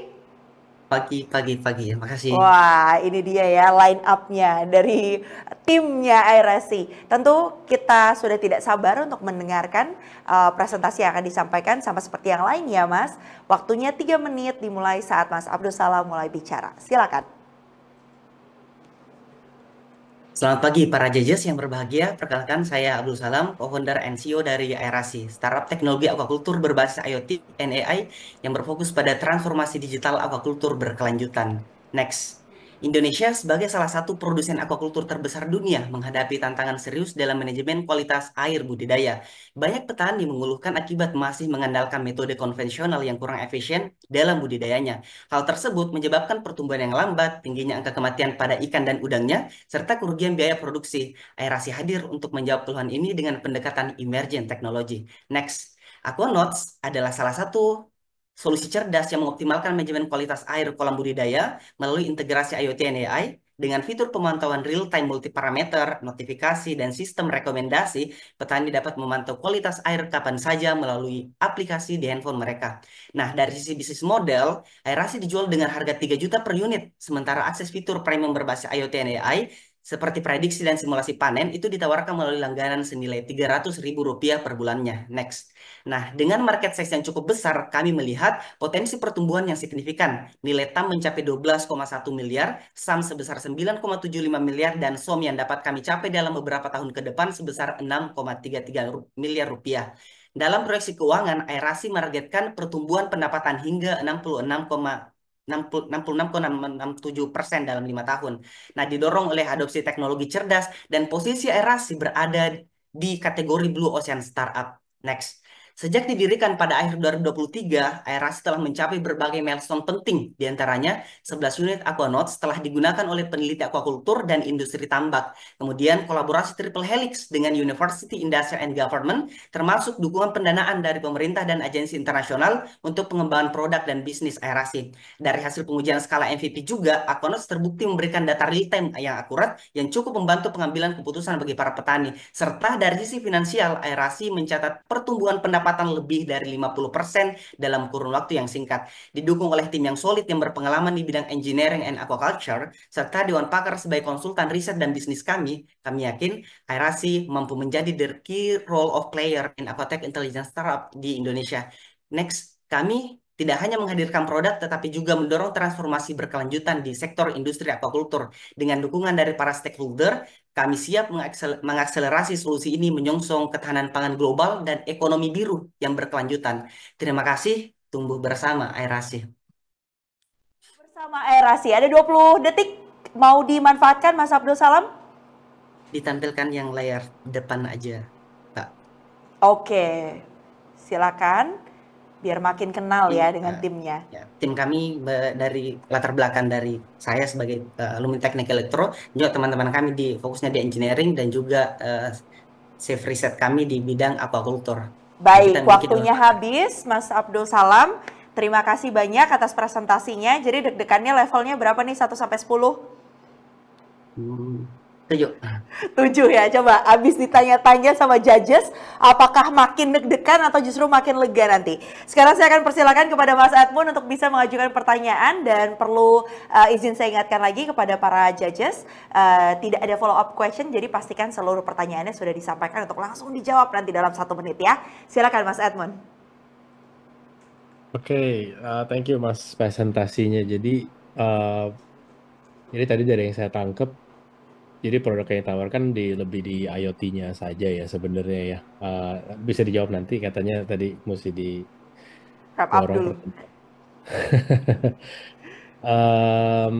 Mungkin bisa sharing ininya ya, kayak apa namanya, lebih ke bisnis model, ke petani-petani tambak ini nanti ditawarkannya itu sistem pembayarannya seperti apa ya? Biasa kan mungkin kendalanya itu kan lebih ke apa, biaya dibuka ya yang harus dibayarkan gitu ya. Nah jadi mungkin ada yang bisa di-share nggak di bagian situnya, apa payment plan-nya, sama mungkin nanti bisa diceritakan juga mungkin after sales-nya itu seperti apa ya dari customer service-nya. Oke, itu aja, thank you. Terima kasih banyak Mas Edmund. Silakan Mas Abdul Salam langsung dijawab pertanyaannya dalam waktu 1 menit. Sip, terima kasih Jejes. Jadi pertama kami memberikan fitur IoT dan AI. IoT untuk monitoring multi parameter sensornya, kemudian AI untuk memberikan sistem rekomendasi apa pencegahan tindakan yang harus dilakukan oleh para petani berdasarkan hasil monitoring kualitas air tersebut. Kemudian yang kedua, dari sisi bisnis model kami pakai 2 Mas. Pertama product sales, kami menjual perangkat kerasnya, Aquanauts-nya senilai 3 juta rupiah. Kemudian ada sistem langganan pada aplikasi top up fitur premiumnya, itu 300 ribu per bulan. Nah ini juga menjadi after sales-nya kita. Jadi meskipun petani membelinya misal hanya 3 unit, tetapi ketika mereka berlangganan aplikasi terus menerus setahun 2 tahun, itu menjadi salah satu revenue kita juga yang cukup potensial. Dan ini kita udah sesuaikan berdasarkan market research kami yang biayanya cukup affordable untuk para petani, khususnya kita sasarnya di SOM tadi itu di sektor industri tambak di Indonesia Timur, khususnya di Sulawesi Selatan gitu. Makasih Mas. Baik, pas sekali waktunya juga habis. Terima kasih banyak Mas Abdul Salam menjawab pertanyaan dari Mas Edmund tadi. Berikutnya saya mau persilakan Mas Sano pertanyaannya untuk Mas Abdul Salam. Mas silakan. Ya, Mas Abdul Salam, aku udah pernah dengar di market bisnis model maupun produk yang sama ya, dan ada yang udah mendapatkan pendanaan dan lain-lain. Yang pertama, apa keunggulan punya kalian dengan kawan-kawan yang juga memiliki fitur produk maupun manfaat yang sama terkait produk yang kalian punya. Yang kedua, bagaimana memastikan dan juga meyakinkan petambak gitu ya. Ini yang paling menantang kalau menurut saya, karena biasanya petambak ini di Indonesia khususnya ya lebih percaya Tuhan dibanding teknologi gitu ya. Jadi ini sesuatu yang sangat menantang sekali gitu. Gimana teman-teman bisa meyakinkan mereka untuk menggunakan teknologinya teman-teman gitu ya. Yang terakhir, tadi ada pertumbuhan 50% di slide presentasinya. Boleh nggak di-share angka rupiahnya? Karena percentage bisa jadi kalau cuma 1.000 ke 5.000 ya 1.000 ke 2.000 juga 50% gitu ya. Tapi rupiahnya berapa? Thank you. Terima kasih banyak Mas Sano. 3 pertanyaan bisa langsung dijawab oleh Mas Abdul Salam. Waktunya 1 menit. Terima kasih Jajas. Jadi pertama untuk keunggulan kami. Jadi kami udah lakukan competitor analysis. Jadi mungkin ada startup yang unicorn, dia fokusnya di feeder pemberi pakan, sementara kami fokus manajemen kualitas air. Jadi kita bisa collab satu sama lain. Kemudian juga menjadi keunggulan kami ada layanan konsultasi di awal. Jadi karena bisnis strategi marketingnya kami itu face to face. Jadi kami datang ke petambak itu untuk mendengarkan keluhannya. Kemudian kita mendesain produknya yang customable. Jadi mereka ingin menghitungnya parameter ini aja nih. Nah, itu kita sesuaiin. Dan juga dari fitur-fitur aplikasinya kita desain UI-nya betul-betul yang yang user friendly bagi para market. Nah, kemudian yang kedua dari sisi tadi pertumbuhan pendapatan kami dari yang lebih 50%, target kami di tahun 2024 sebenarnya biaya bersih itu sekitar 30-an juta aja, tapi kita bisa mencapai 50 juta lebih per Desember hari ini karena kita juga ada layanan kolaborasi riset, itu juga menjadi revenue kita. Terima kasih. Baik, waktunya selesai, waktunya habis. Terima kasih Mas Abdul Salam. Berikutnya mungkin saya persilakan kepada Mas Evanko, ada pertanyaan yang ingin disampaikan kepada teman-teman dari Aerasi. Oke, terima kasih. Mungkin pertanyaannya lebih ke secara operasional, sebenarnya proses efisiensi apa yang bisa dihasilkan dari IoT-nya gitu. Jadi misalnya ada naikin yield atau misalnya minimize the cost, karena itu salah satu cara untuk meyakinkan petani tambak untuk mengadopsi teknologi yang ditawarkan gitu kan. Karena kan kalau nggak ada direct result mungkin agak sulit untuk mereka mengadopsi teknologi baru gitu kan. Nah, secara historis itu seperti apa dan ya kurang lebih kayak gitu pertanyaannya. Baik, terima kasih banyak Mas Evanko. Silakan Mas Abdul Salam 1 menit untuk menjawab. Baik, terima kasih. Jadi kita solving ada 3 Mas. Pertama untuk cost produksinya, listrik, penggunaan listrik, penggunaan pakan, dan juga tindakan preventif untuk kerugian atau gagal panen. Nah, itu semua berasal dari manajemen kualitas air yang buruk. Nah, kemudian kita juga mengedukasi dan kita juga mendapatkan insight dari petani. Jadi misal mereka sampaikan kalau suhunya itu rendah, itu kita lakukan ini Mas. Kalau pH-nya rendah, kita harus ganti air ulang gitu. Nah, itu yang kita visualisasikan, kita ramu untuk integrasikan. Misal ketika DO-nya turun, oksigennya turun, itu kita integrasikan dengan kincir tampaknya. Kalau ini turun, kita langsung switch ke pompanya. Jadi ada sistem rekomendasi notifikasi dan juga apa sih yang harus dilakukan oleh para petani. Juga ada fitur premium seperti simulasi panennya, itu petani bisa lebih awal, misalkan per hari ini kalau kondisinya gini-gini terus, simulasi panen kita nanti itu hanya sekian ton gitu. Nah, dia bisa melakukan preventif lebih awal. Jadi kita masuknya di situ sih Mas. Makasih. Baik, terima kasih banyak atas jawabannya. Terima kasih juga bagi para judges yang sudah mengajukan pertanyaan untuk Aerasi yang merupakan startup ke-6 dari 8 startup yang pitching dari track Emerging Technologies. Terima kasih dan kita akan menuju ke startup berikutnya.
Ya, kayaknya kalau dengar bumper yang tadi tuh yang akan presentasi justru malah makin deg-degan, ya nggak Mas Denny?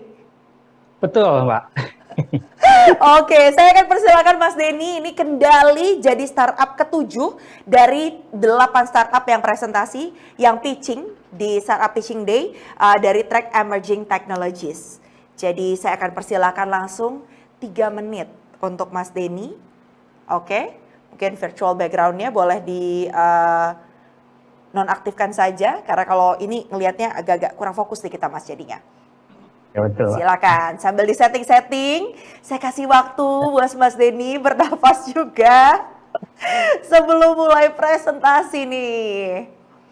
Jadi akan ada presentasi dari Kendali. Nah, ini udah better, way better. Dan sekarang saya persilakan untuk Mas Denny menyampaikan pitch deck ya. 3 menit dimulai dari sekarang. Baik, terima kasih Mbak. Terima kasih. Selamat pagi, judges. Terima kasih atas kesempatan yang diberikan kepada kami, Kendali, untuk mempresentasikan misi kami pada program Next Step tahun ke-10 ini. Next, Mas. Baik, secara data, menurut FAO, setiap tahunnya sekitar 20-40% hasil pertanian hilang dikarenakan serangan dari hama, atau setara dengan sekitar 3,4 kuadriliun rupiah.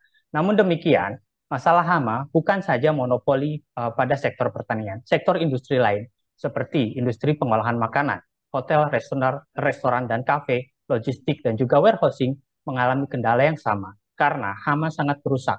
Mereka juga sangat bisa menurunkan nilai dari sebuah aset dan juga menyebarkan penyakit.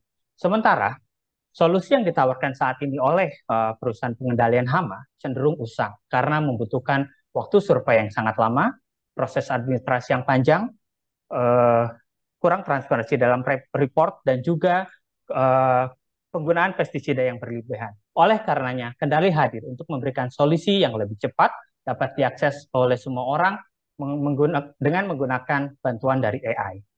Next, Mas. Terkait dengan market size, secara global, bisnis pengendalian hama, market size-nya sekitar 44,34 miliar dolar. 10%-nya disumbang oleh pasar Asia Tenggara. Dan kami dari Kendali menargetkan pada 3 tahun pertama dapat meraih 5% dari target market tersebut. Validasi sudah kami lakukan di berbagai macam sektor industri dan mereka setuju bahwa Kendali adalah solusi yang mereka harapkan dari pengendalian hama yang saat ini. Next.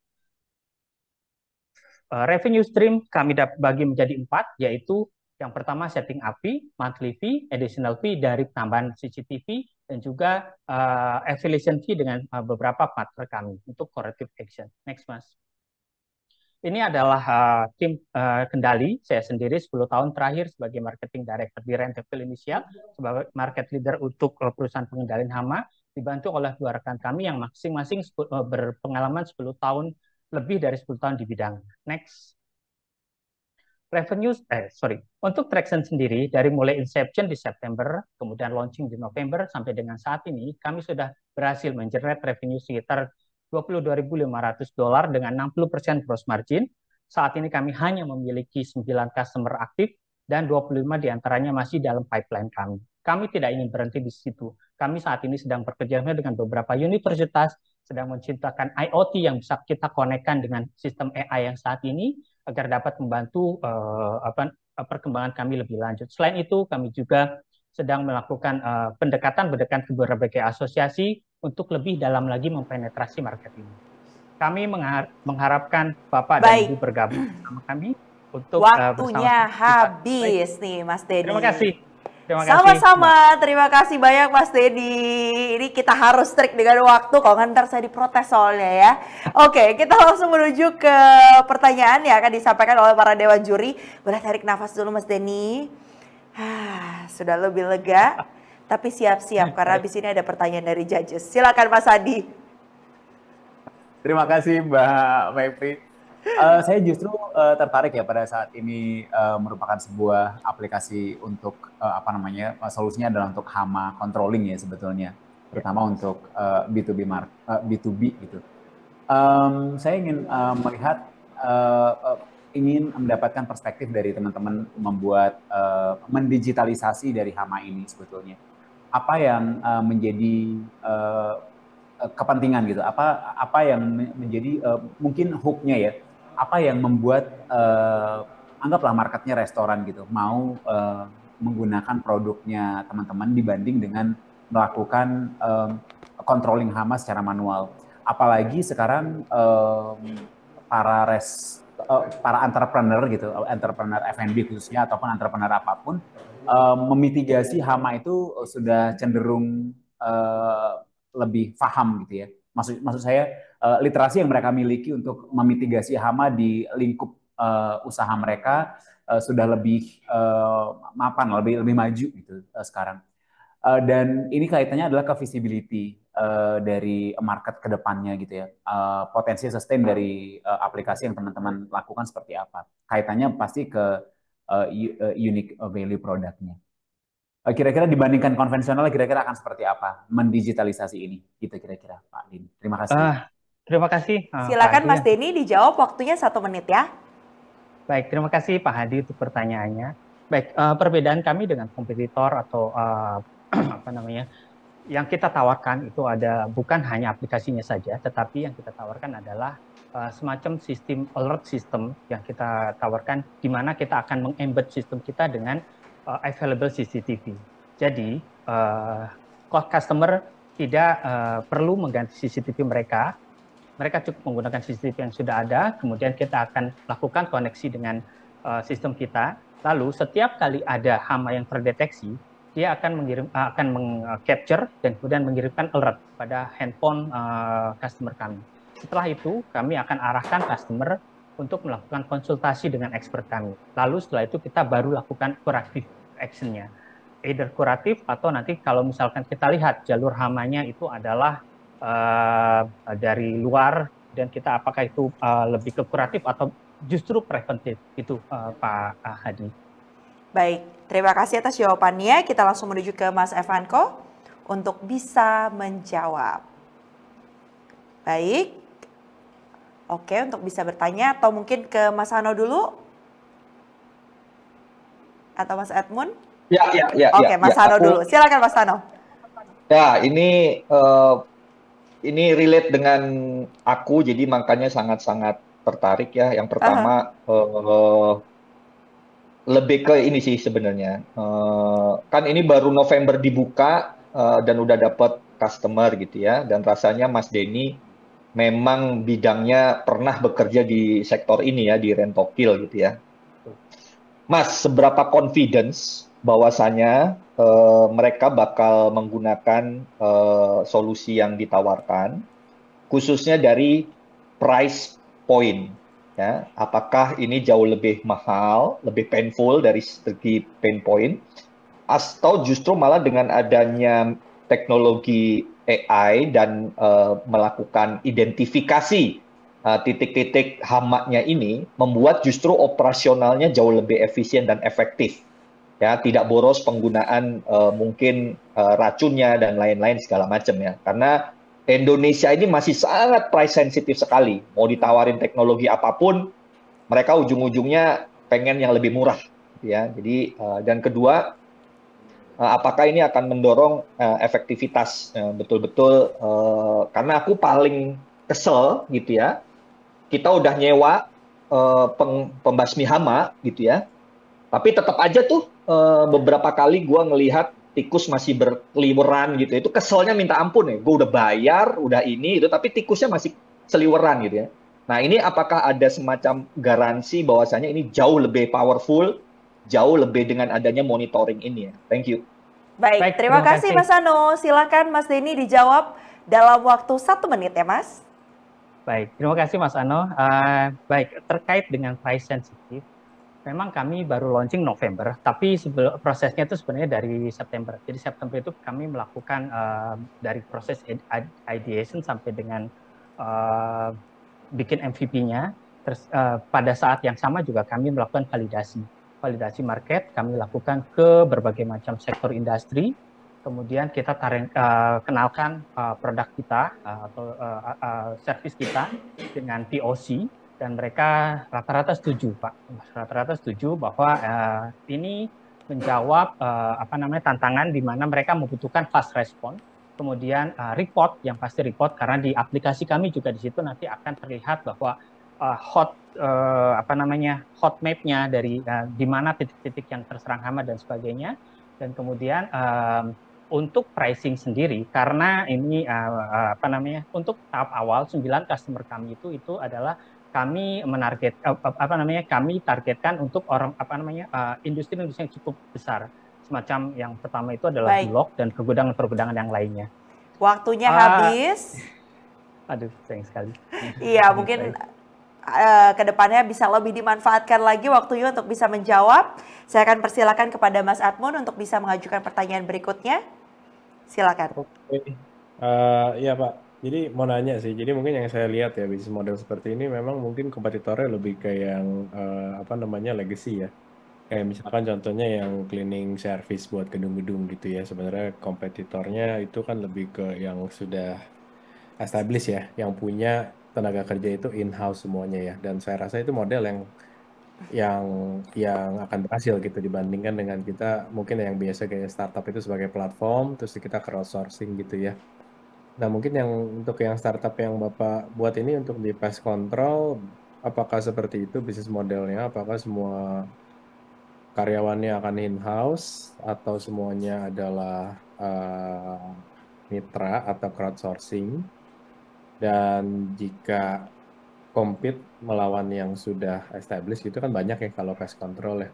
Ada beberapa nama tapi saya nggak bisa ingat namanya.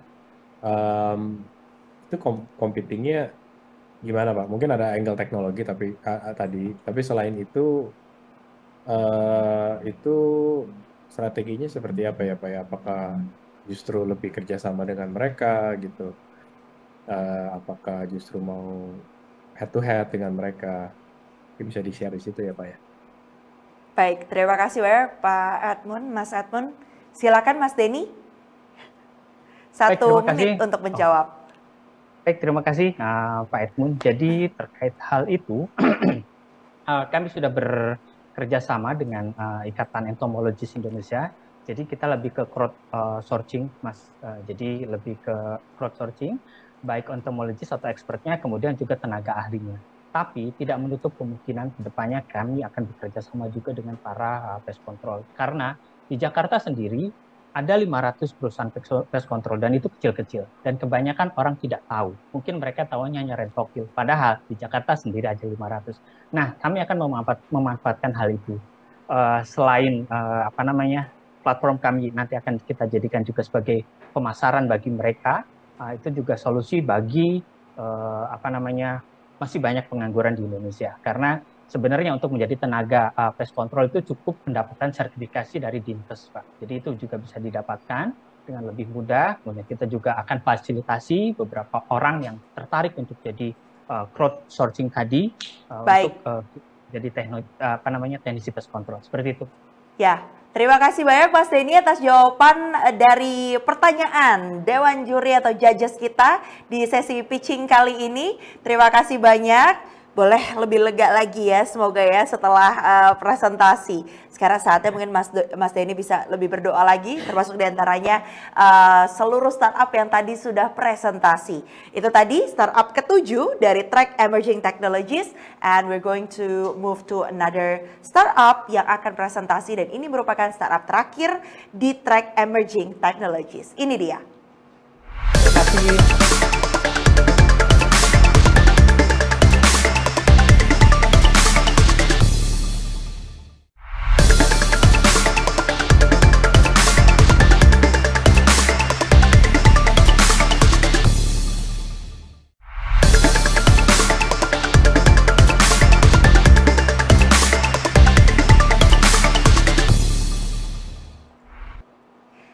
Semangat pagi, Mas Fikri. Semangat pagi. Waduh, Mas Fikri ini perwakilan dari Molka yang akan jadi startup terakhir nih yang akan presentasi di Emerging Technologies Track ya.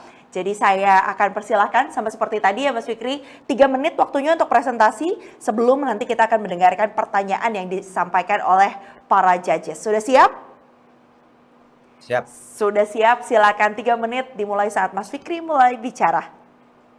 Ya, selamat pagi semuanya. Perkenalkan saya Ali Fikri. Di sini saya coba mewakili teman-teman dari Molka untuk mempresentasikan Molka. Jadi kami startup yang bergerak di bidang teknologi imersif, khususnya AR, VR, dan digital twin. Next. Jadi di Molka kami sebelumnya melihat bahwa industri khususnya yang skala besar itu mengalami beberapa tantangan ketika mengadopsi teknologi baru. Di antaranya yaitu data yang terfragmentasi karena banyaknya model yang diduplikasikan, inefisiensi karena banyak manual works, kemudian training, juga knowledge gap karena banyaknya pengetahuan yang tersebar. Nah, di sini kami menghadirkan solusi yang pertama digital twin, yaitu replika dari aset fisik, connect ke berbagai data, IoT, dan lain-lain, kemudian AR, VR, dan mungkin AI. Jadi sekarang kita punya produk line up. Yang pertama VR Training Kit. Jadi ini isinya training yang gabung dengan konsol dan berisi modul safety, yang digital twin, AR workflow, Alika berupa AI Better Human. Kita punya beberapa teknologi capability. Yang pertama Molka Digital Twin SDK untuk internal, kemudian AR VR untuk industri dan juga Gen AI. Kemudian kami untuk kalau di interaktif ini kita kuncinya salah satunya di visual. Jadi kita punya beberapa teknologi kunci. Yang pertama 3D Gaussian splatting untuk rekonstruksi, 3D modeling biasa dan juga drone mapping. Next. 2 tahun ini kita sudah deliver sekitar 70 project, mostly untuk MNC dan juga BUMN, karena ini mereka mature dan punya kemampuan untuk beli. Kemudian target market kita khususnya untuk FMCG, petrochemical, energy utilities, and oil and gas sama otomotif. Di mana secara global total TAM-nya itu sekitar 300 billion US dollar dan SAM-nya sekitar 15 US dollar. Nah, solusi kita juga sudah divalidasi beberapa expert lewat Hackathon Ericsson. Kita bulan ini memenangkannya dan potensial growth-nya masih banyak di another market. Next. Timnya terdiri dari co-foundernya saya sendiri, terus ada Mas Ayu sebagai CEO dan Mas Rizak sebagai CTO. Kami latar belakangnya kalau saya di teknik sama bisnis, Mas Ayung di teknik kimia dan Ridho di teknik komputer. Ledger value kita ada reliability, responsiveness, dan relationship. Dan company value kita ada cinta, di mana ada customer focus, innovation, growth and growth, teamwork, sama agility. Next, terakhir di business performance, kita selama 2 tahun ini running by revenue kita, saat ini sudah nggak ada loan. Tahun ini EBIT sekitar 6,4 dan ada project yang lagi di closing sekitar 1 M. Jadi kita expect di akhir tahun sekitar 7,5 M. Kemudian employee growth kita di 4 bulan pertama 2, di akhir tahun kemarin ada 8, kemudian di bulan ini ada sekitar 16. Nah, demikian mungkin yang dapat saya sampaikan. Terima kasih. Banyak Mas Fikri, ini waktunya 3, 2, 1, habis ya. Terima kasih atas presentasinya Mas Fikri mewakili Molka. Sekarang saya akan persilakan langsung para judges untuk bisa bertanya. Mungkin dimulai dari Mas Evanko dulu, silakan Mas. Oke, thank you Mas Fikri. Jadi mungkin pertanyaannya sedikit ya, mungkin dari sisi monetization modelnya gitu ya. Jadi tadi saya lihat kan kalau misalnya secara revenue agak choppy tuh di Oktober kalau nggak salah 2 M-an, di Desember 400 juta gitu ya. Jadi secara pricing dan monetization model itu seperti apa sih sekarang? Jadi kayak per project base kah atau subscription base atau seperti apa gitu, dan going forward akan seperti apa gitu untuk make sure bahwa ini recurring gitu secara revenue model gitu sih Mas Fikri. Kalau di enterprise atau manufaktur ini mereka untuk teknologi investment nggak kenal OPEX, jadi mostly CAPEX. Jadi kita OPEX untuk maintenance fee. Jadi kita bisnis modelnya yang pertama jual softwarenya one time purchase sama hardware. Yang kedua ada managed service untuk kelola cloud sama maintenance fee-nya. Nah, next kalau dipaksakan untuk SAS akan sangat susah untuk closing karena memang mereka mostly teknologi invest adalah CAPEX bukan OPEX itu. Dan kenapa kok di quarter 2? Karena waiting untuk improvement. Jadi nunggu PO-nya aja. Jadi kalau itu tadi kita nulisnya itu waktu PO-nya keluar. Jadi sebenarnya di quarter 3 itu banyak project yang lagi dealing, cuman karena proses administrasi jadinya kegeser di quarter 4. Cuman secara pattern biasanya memang quarter 1 kemudian naik di quarter 2, quarter 3 naik, terus quarter 4-nya naik. Biasanya seperti itu. Cuman di tahun ini karena masalah administrasi sih.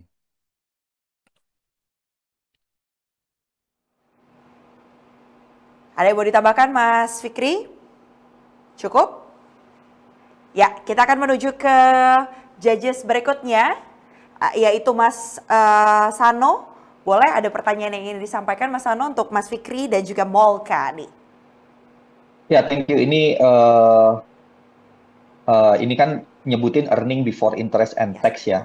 Ini maksudnya revenue gitu ya, atau memang sudah dipotong oleh semua biaya-biaya dan ini memang menjadi pendapatan gitu. Karena kalau aku lihat total revenue di paling kanan gitu, nominalnya sama yang EBIT kok mirip ya. Kalau mirip berarti gross profit marginnya berapa, terus kemudian apakah bisnis ini udah profitable dan lain-lain. Itu satu pertanyaan pertama ya.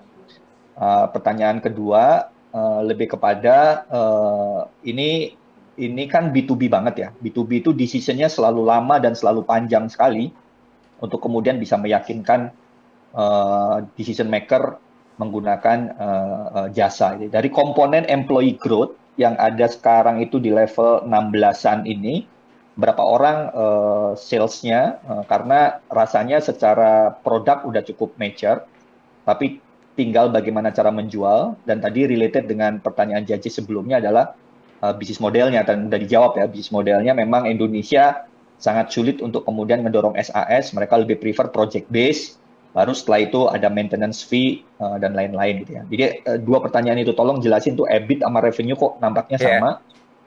Silakan. Ya, sebentar. Waktunya menjawab 1 menit ya. Terima kasih banyak Mas Sano. Silakan Mas Fikri untuk bisa menjawab dalam waktu 1 menit. Yang kiri belum dipotong pajak, yang sebelah kanan sudah dipotong pajak yang pertama. Terus kalau profit bersih tahun kemarin 1,5, tahun ini karena 1,5-nya kita buat modal tahun ini, kita tahun ini habis 3M. Jadi profit bersihnya sekitar 4 MN untuk tahun ini. Kemudian ya pertanyaan kedua tadi terkait dengan bisnis modelnya, karena kalau B2B kan biasanya decision-nya cukup lama, berapa orang sales-nya? Jadi kita sekarang karena timnya dikit dan proyeknya banyak, kita komposisinya kayak tim bola. Jadi beberapa orang yang di depan harus mesti ya jadi PM sama sales. Jadi PM merangkap sales ada 4, cuman kita baru jualan itu mulai di Agustus tahun kemarin. Sebelumnya dari referral sama testimoni. Jadi karena solusi kita itu ditaruh di klien, itu banyak kunjungan, dan mereka referral ini yang bikin dari siapa itu kita dapat referral. Jadi hampir 70% satu tahun kemarin semuanya dari referral sama testimoni dari existing klien. Dan mereka setiap minimal 2-3 project. Ya, terima kasih Mas Fikri sudah menjawab pertanyaan dari Mas Sano. Berikutnya saya persilakan kepada Mas Hadi untuk bisa bertanya. Oke, terima kasih Mbak Mevri. Saya sebenarnya tadi masih mau melanjutkan kembali pertanyaan dari Mas Sano gitu ya. Since kita tahu bahwa teman-teman memiliki resource 16 orang gitu ya. Sementara marketnya ini sangat B2B dan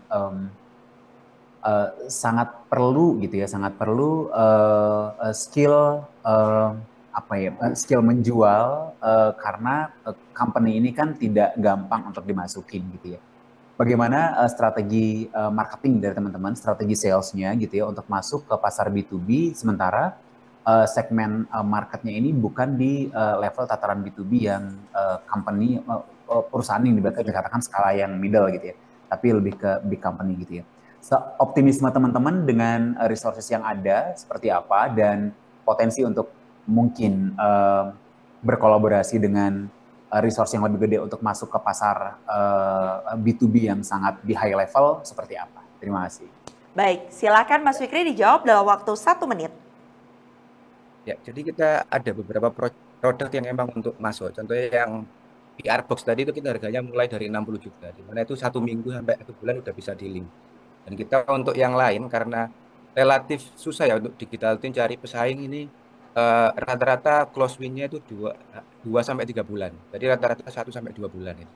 Maksimal 3 bulan karena emang sedikit di market. Kemudian yang jadi kita paling banyak itu dari referral, yang kedua dari SEO, dari Google, karena kita emang sekarang lagi aktif untuk berbanyak artikel sama YouTube ya, itu untuk market intelligence itu cukup banyak. Nah, hampir tiap bulan ada leads. Kemudian dari pameran yang segmented ini sekali pameran bisa sampai 20 sampai 30 leads gitu.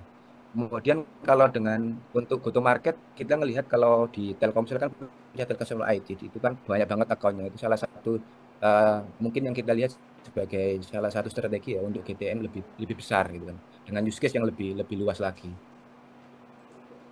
Baik. Terus waktunya habis. Teknologi. Ya, waktunya habis Mas Fikri untuk menjawab pertanyaan yang disampaikan oleh para dewan juri. Boleh kita tepuk tangan dulu dong untuk seluruh startup yang sejak tadi sudah mengajukan presentasi, dan tentunya para judges yang sejak tadi sudah bertanya untuk track emerging technologies. Karena Mas Fikri dan juga Molka ini tadi sekaligus menutup presentasi yang disampaikan di emerging technologies. Tentunya saya ucapkan terima kasih untuk para judges di track yang ini.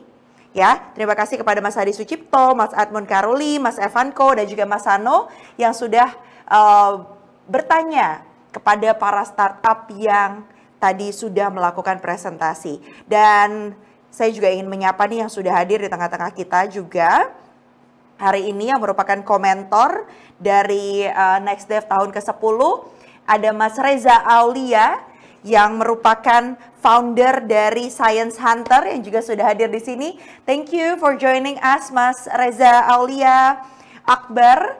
Ya, kalau tadi kita sudah mendengarkan presentasi yang disampaikan 8 startup dari track Emerging Technologies, sesaat lagi kita akan langsung masuk ke sesi berikutnya, yaitu sesi break di deliberasi ini, di mana para judges tentunya akan berdiskusi lebih lanjut siapakah dari 8 startup ini yang akan melaju ke stage berikutnya, yaitu ikut dalam sesi akademi. Dan pastikan bagi para Next Devers untuk jangan kemana-mana, karena Pitching Day juga masih akan berlanjut.